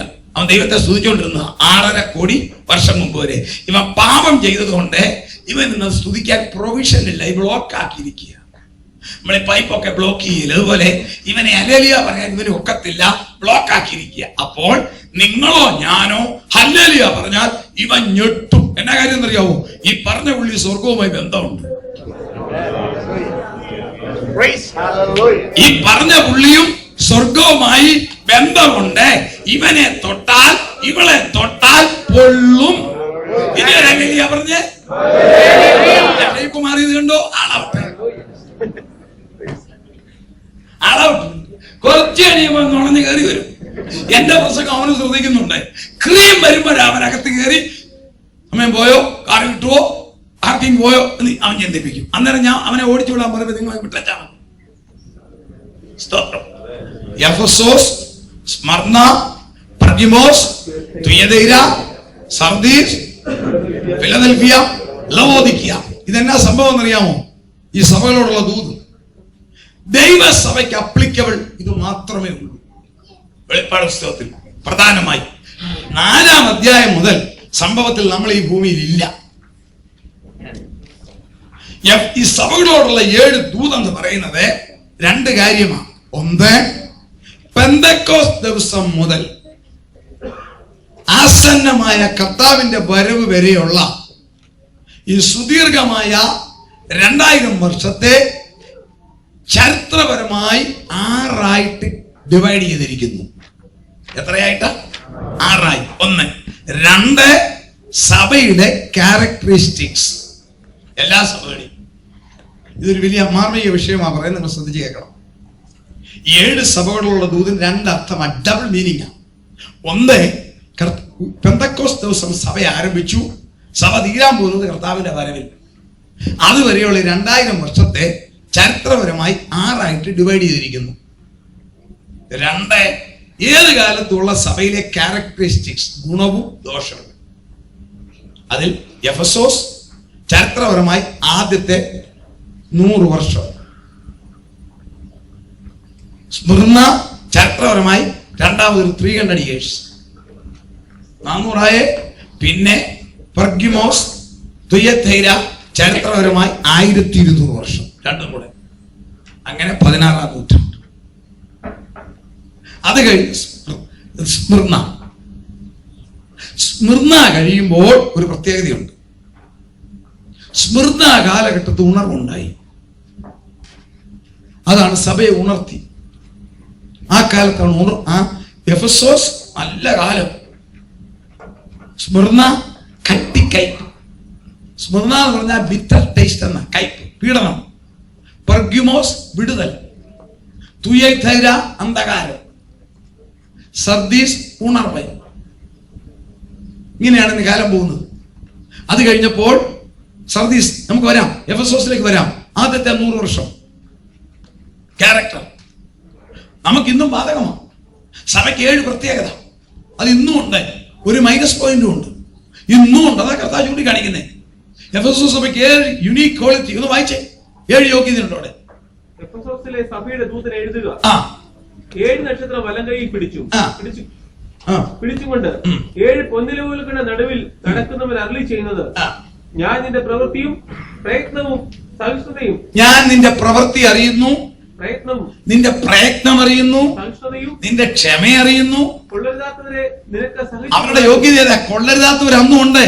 അവരെ അന്നേരം മനസ്സിലായി വ്യാജന, ഇവൻ കള്ളനോട്ടാ.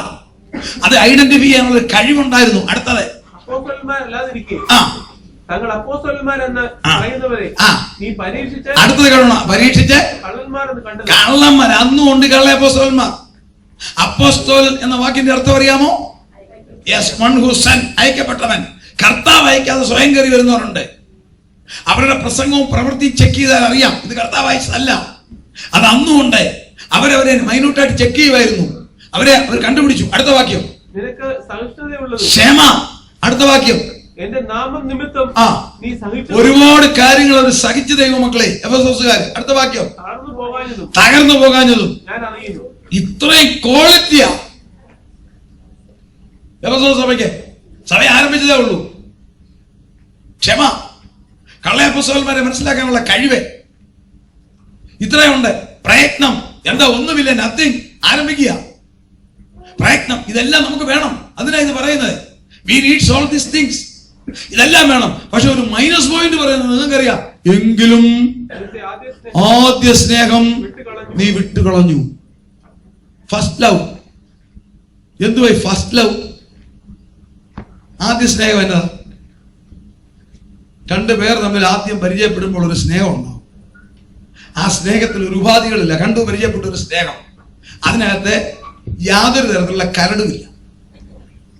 കുറച്ച് കഴിയുമ്പോൾ, കാര്യങ്ങൾ അടുത്ത് കഴിയുമ്പോൾ അങ്ങോട്ടും ഇങ്ങോട്ടും അകൽച്ച വരും. അതിന്റെ പേരാണ് ആദ്യ സ്നേഹം വിട്ടുകളഞ്ഞു. ദൈവസഭയ്ക്ക് വേണ്ടിയ ഏറ്റവും വലിയ ക്വാളിറ്റി ആദ്യ സ്നേഹം. ദൈവമക്കളെ, നിങ്ങൾ, ഞാന്, നമ്മൾ സഭയിൽ ആദ്യ സ്നേഹം ഉണ്ടെങ്കിൽ മരിച്ചവനെ എഴുന്നേൽപ്പിക്കാം. ഒരു പ്രയാസവുമില്ല. പക്ഷെ അത് വേണം. ആദ്യ സ്നേഹം അത് കളയാനാ സാത്താൻ നോക്കുന്നത്. ആദ്യ സ്നേഹം കളയിക്കാൻ നോക്കും. ആദ്യത്തെ പരിപാടി എങ്ങനെയാ? ആദാം ഹവ്വായെ കുറിച്ച് എന്നതാ പറഞ്ഞത്? അതുവരെ പുള്ളി ആ പാടെ ഭൂമിയായിട്ട് നടന്നു. കാരണം അമ്മാമെ കിട്ടിയില്ല, അമ്മാമെ അകത്തിരിപ്പണം. അതാണ് പുള്ളിയുടെ മുമ്പ് കടുവായ പുലിയെല്ലാം വരും. പക്ഷെ പുള്ളി ഉണ്ടല്ലോ, ഈ കൊള്ളാം, ഇഷ്ടമില്ലാത്ത കറിയൊക്കെ കിട്ടിയ കുഴപ്പമില്ല, മുഖം ഇഷ്ടമുള്ള കിട്ടുമ്പോൾ ഇതുപോലെ അതുവരെ എന്ന് അതാ ഉറങ്ങും. എഴുന്നേക്കുമ്പോൾ കടുവായും പുലിയും സിംഹവും എല്ലാം മുമ്പിൽ കൂടെ പോകും. പുള്ളിക്ക് ഒരു കുഴപ്പമില്ല, എന്നാലും ഉണ്ടല്ലോ ഒരു പ്രസന്നതയില്ല. തമ്പുരാൻ മനസ്സിലാക്കി. ആദ്യത്തെ സർജറി അനസ്തീഷ്യ കൊടുക്കാതെ പിടിച്ചങ്ങോട്ട് കിടത്തി, ഒരെല്ലാം കൊണ്ട് ഊരി. അല്ലേ, ഞങ്ങളുടെ ഒരു എല്ല് പോയി, നിങ്ങൾക്ക് കിട്ടി. പകരം മാംസവും വെച്ചു. പുള്ളി അന്നേരം മുമ്പിൽ കൊണ്ട് നിർത്തി. ആദ്യത്തെ സ്നേഹം കേട്ടോണം. പുള്ളി ഉറങ്ങി എഴുന്നേറ്റു. ഉറങ്ങി എഴുന്നേറ്റപ്പോൾ എപ്പോഴും ഉറങ്ങി എഴുന്നേക്കുമ്പോൾ മുമ്പിൽ കൂടെ പോകുന്ന ആരാ? കടുവ, പുലി, കരടി, ആന, പോത്ത് എല്ലാം പോകും. ഇപ്പൊ തന്നെ പോലെ ഒരെണ്ണം ലംബമായി ലോകത്തിൽ ലംബമായിട്ട് നിൽക്കുന്ന ഒറ്റ ക്രീച്ചറേ ഉള്ളൂ മനുഷ്യൻ. 90 ഡിഗ്രി പ്രപ്പഞ്ചറിൽ നിൽക്കുന്ന ഒരൊറ്റ ജനമേ ഉള്ളൂ ലോകത്തിൽ. ഏതാണെന്നറിയാവോ? മനുഷ്യൻ. നമ്മളെ ദേവരെണ്ണം മുമ്പിൽ ചിരിച്ചുകൊണ്ട് നിൽക്കുന്നു. ആദ്യം കാണുക, ഫസ്റ്റ് ലവ് നോക്കിക്കോണം. ഉടനെ അതാ ചോദിച്ചില്ല, എവിടുന്ന് വന്നതാ, കണ്ടിട്ടില്ലല്ലോ, പരിചയമില്ല, എവിടുന്നാ. ഇനി അതൊന്നും വേണ്ട, പുള്ളിക്കിന് വല്ല ലജ്ജ ഉണ്ടെങ്കിൽ ഒരു 5 മിനിറ്റ് വെയിറ്റ് ചെയ്താൽ യഹോവയായ ദൈവം വരും. കർത്താവ് ഇത് ഇന്നലെ വരെ ഒരെണ്ണം വേറെ ഉണ്ടായിരുന്നു, ഇപ്പൊ എന്നെ പോലെ ഒരെണ്ണം, ഇതെന്നെ കേസ് എന്നതാ. ഇതൊന്നും ചോദിച്ചില്ല. ഫസ്റ്റ് ലവ് ആദാം തന്റെ ആ തേജസ്സില, അതാ ഷെക്കേനയുടെ കവറില അതേ ഒരു വാക്ക് പറയുന്നുണ്ട്, എന്റെ ഭാര്യയാന്നല്ല. എന്തുവാ പറഞ്ഞറിയാവോ? ബൈബിള് നോക്കാതെ പറയണം. എന്നത് ആദാം പറഞ്ഞതെന്ന്. എന്റെ അസ്ഥിയിൽ നിന്ന് അസ്ഥിയും, flesh of my flesh, bone of my bone. നിങ്ങൾ നോക്കിക്കേ, ഞാനും എന്റെ ഭാര്യ ഇവിടെ ഇരിപ്പുണ്ട്, ഗരസീം ഭാഷയുടെ ഭാര്യ ഇരിപ്പുണ്ട്, സഹോദരന്മാരെ നിങ്ങളുടെയൊക്കെ ഭാര്യമാരും ഇവിടെ ഇരിപ്പുണ്ട്. എല്ലാ ഭർത്താക്കന്മാരും ഭാര്യമാരെ ഓമനെ, ചങ്കേ, കരളെ എന്നെല്ലാം വിളിക്കും അല്ലേ? ഒരൊറ്റ ഭർത്താവ് പറയുമോ നീ എന്റെ അസ്ഥിയ, പറ നീ എന്റെ മാംസമാ? നെവർ. അത്ര ഹൈ ടോക്സിക്കിലാണ് പറയുന്നത് ആദ്യ സ്നേഹം. ഇതെന്റെ അസ്ഥിയിൽ നിന്ന് അസ്ഥിയും, മാംസത്തിൽ നിന്ന് മാംസവും. അങ്ങനെ അങ്ങോട്ട് പോയി, അമ്മാമ കൊടുത്ത് തിന്നു, തേജസ് പോയി, സംഗതി കുഴഞ്ഞു, യഹോവയായ ദൈവം വന്നു, ഒളിച്ചു, എപ്പോഴും അത്തിയില കൊണ്ട് ചുറ്റി ഒക്കെ ഉരുട്ടി വെച്ചു. വെയിലടിച്ചപ്പോ അത് ഉണങ്ങി, ആകപ്പാടെ പിന്നെ വേറൊന്നും ചെയ്യാൻ നേരവും ഇല്ല, ആകപ്പാടെ കുഴഞ്ഞു ഒളിച്ചിരിക്കുക. ആദ്യം രണ്ടുപേരും കൂടെ ഉണ്ടായി, വെയിലടിച്ചപ്പോ അതെല്ലാം ഉണങ്ങി, പിന്നെ വേറെ ഒരെണ്ണം ചെയ്യാൻ നേരവും ഇല്ല. യഹോവയായ ദൈവം അത് തോട്ടത്തിൽ നിന്റെ ശബ്ദം കണ്ടു ഞാൻ ഒളിച്ചു. നീ എന്നാ ചെയ്യുന്നു? അത്തരം പറയാ, എന്റെ അസ്ഥി എന്നെ ചതിച്ചെന്നല്ല. ആദ്യ സ്നേഹം പോയി. എന്റെ അസ്ഥി എന്നെ ചതിച്ചെന്നല്ല പറഞ്ഞത്, എന്നോടുകൂടെ ഇരിക്കാൻ നീ തന്ന ഈ സ്ത്രീ. ഓ, വാക്കുണ്ടോ? ഇപ്പം പറയുന്ന കേട്ടാ തോന്നും എനിക്കൊരു ഇൻട്രസ്റ്റും ഇല്ലായിരുന്നു. ഇത് നീ എന്റെ തലയെ കൊണ്ട് എങ്ങാണ്ട് കൂത്താട്ട് കൊടുത്തോ, തൊടുപുഴയെന്നോ കൊണ്ട് വെച്ച് കെട്ടിയതാ. ഇതാണ് ലൂസിങ് ദ ഫസ്റ്റ് ലവ്. ആദ്യ സ്നേഹം വിട്ടുകളയരുത്.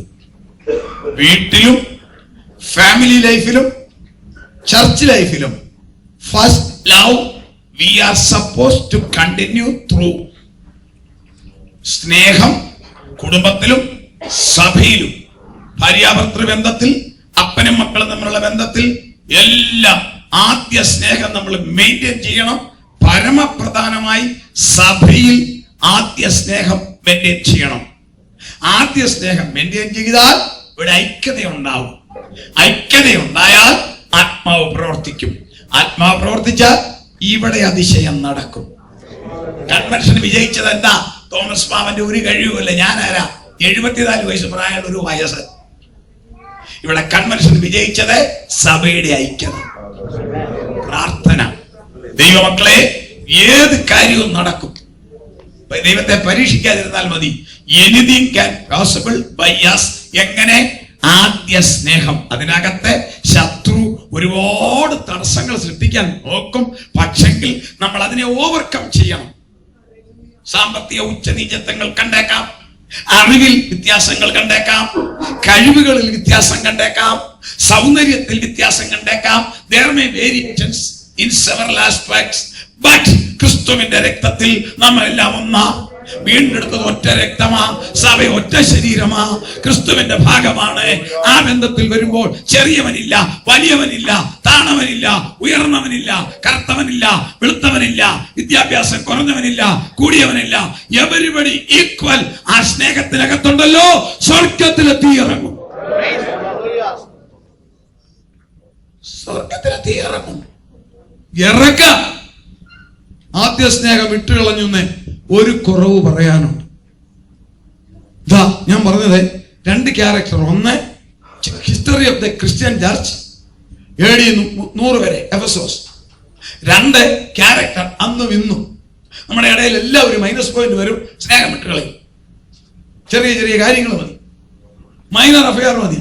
ഒന്നിൽ ജോലി കഴിഞ്ഞ് തിരിഞ്ഞു പോയപ്പോൾ ചിലപ്പോൾ ഗൗരവത്തിൽ കണ്ടില്ല, ഇപ്പൊ നമ്മളെ മൈൻഡ് ചെയ്യുന്നില്ല, വേറെ പുതിയ പുള്ളികളെ കിട്ടിയപ്പോൾ നമ്മളെ വിട്ടു. ഇത് സാത്താന്റെ ടെക്നോളജിയാണ്. ആദ്യ സ്നേഹം. നമുക്ക് രണ്ടാമത് വരാം, സ്മിർന, കയ്പ്. സ്മിർന എന്ന് പറഞ്ഞാൽ ബിറ്റർ ടേസ്റ്റ്.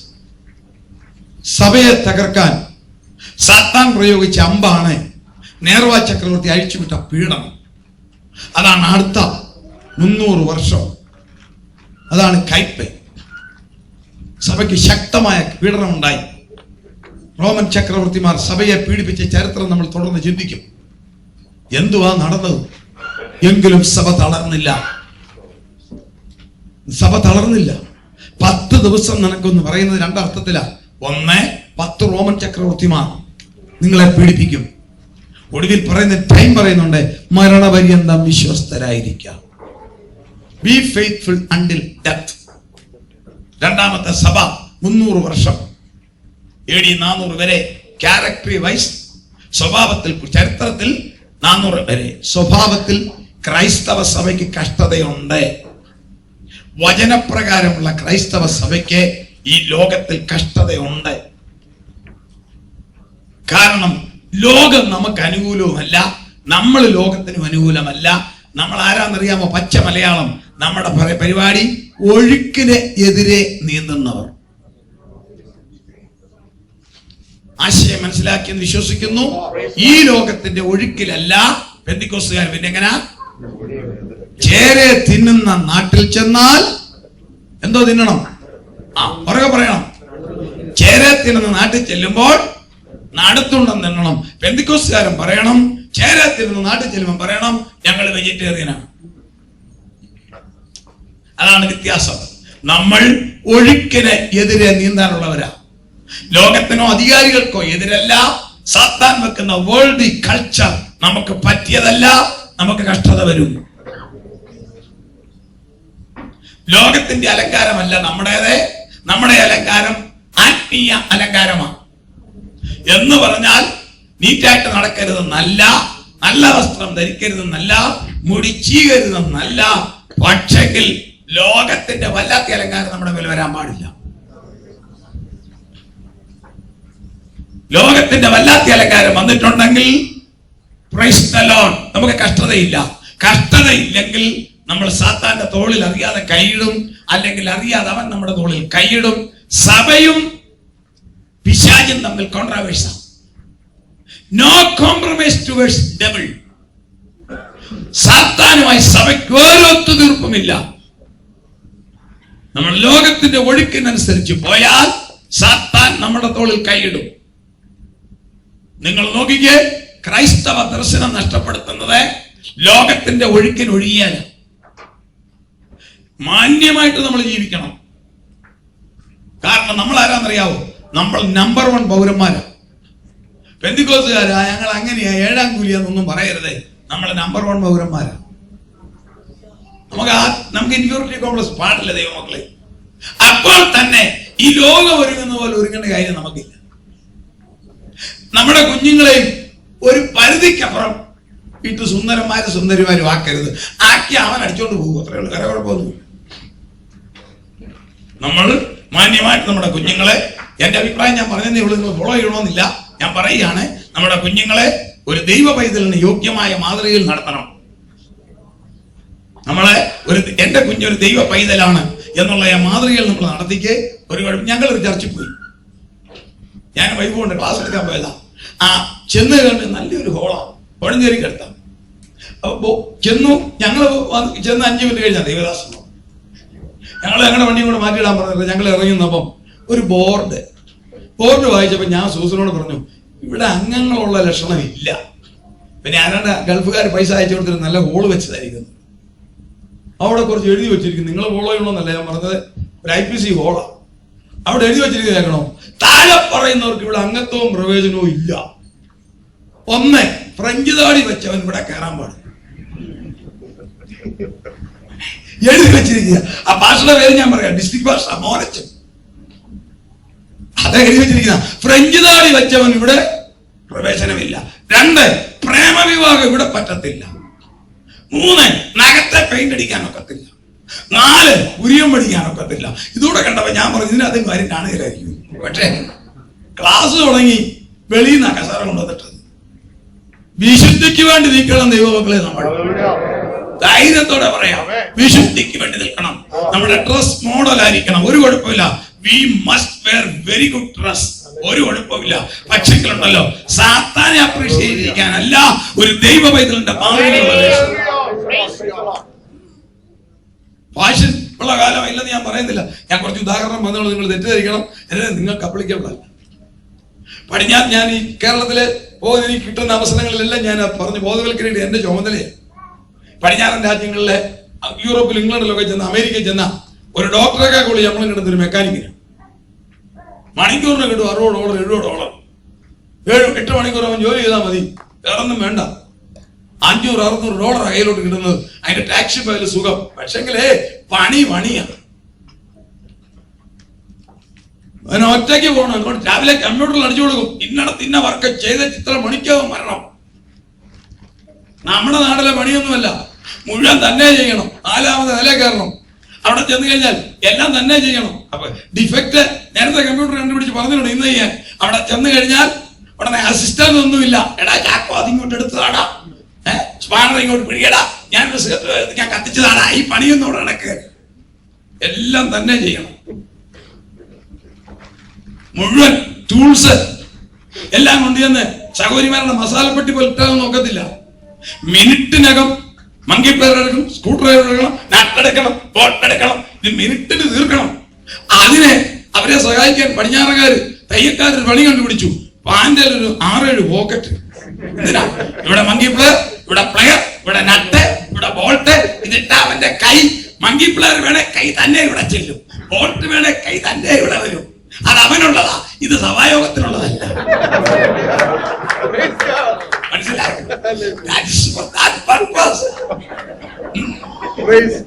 ഞാന് നിങ്ങളോട് ക്ഷമിക്കണം. നിങ്ങളുടെ ഒരു മെമ്പറെ പോലെ എന്നെ കരുതിച്ചാൽ മതി. തെറ്റുണ്ടെങ്കിൽ നിങ്ങൾ വിട്ടാൽ. സഭായോഗത്തിലെ ഇന്ത്യ ചെയ്ത് വെച്ചിരിക്കുന്ന അറിയോ? 6 പോക്കറ്റ് തന്നെയല്ല, കുരങ്ങിന്റെ വാല് ഒരു വള്ളിയിലൂടെ.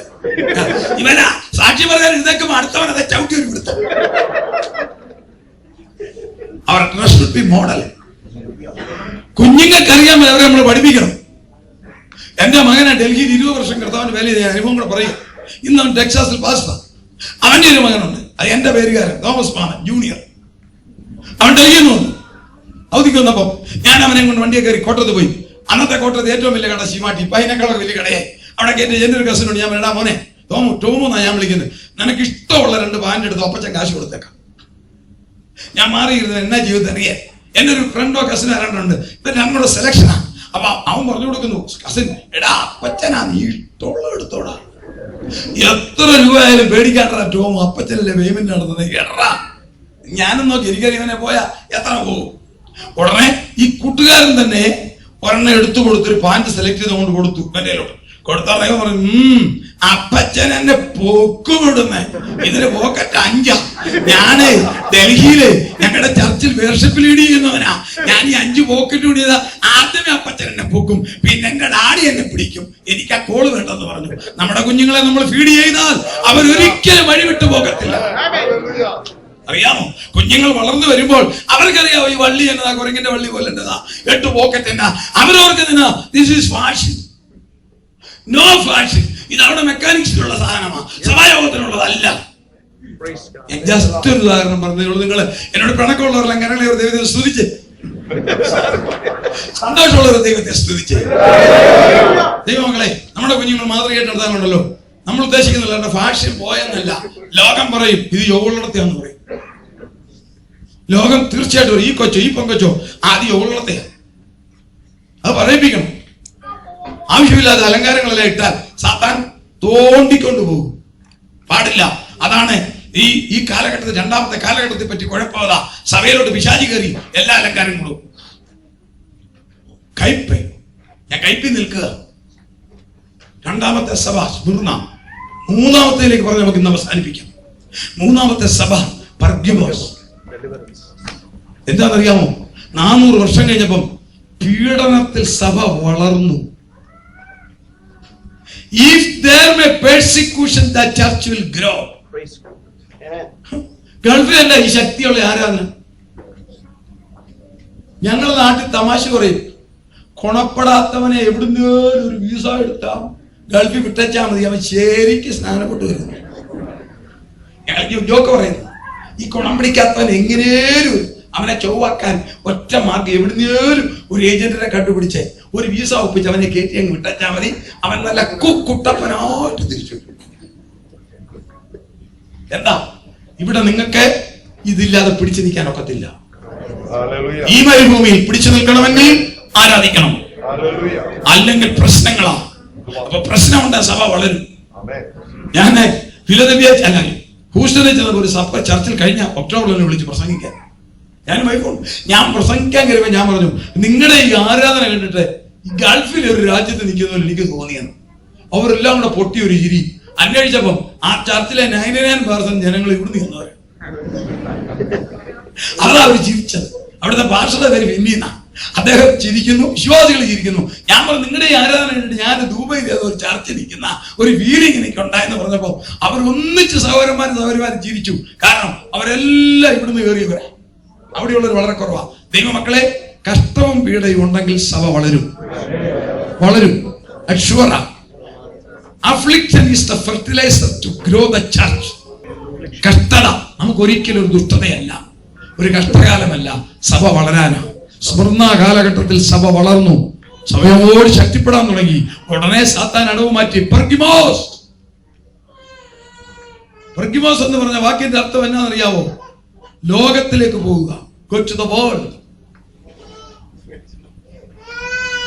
കോൺസ്റ്റാന്റിനോപ്പിൾ ചക്രവർത്തി നടത്തിയ യുദ്ധം മുഴുവൻ അയാൾ തോറ്റു. ഒരു ചരിത്രം.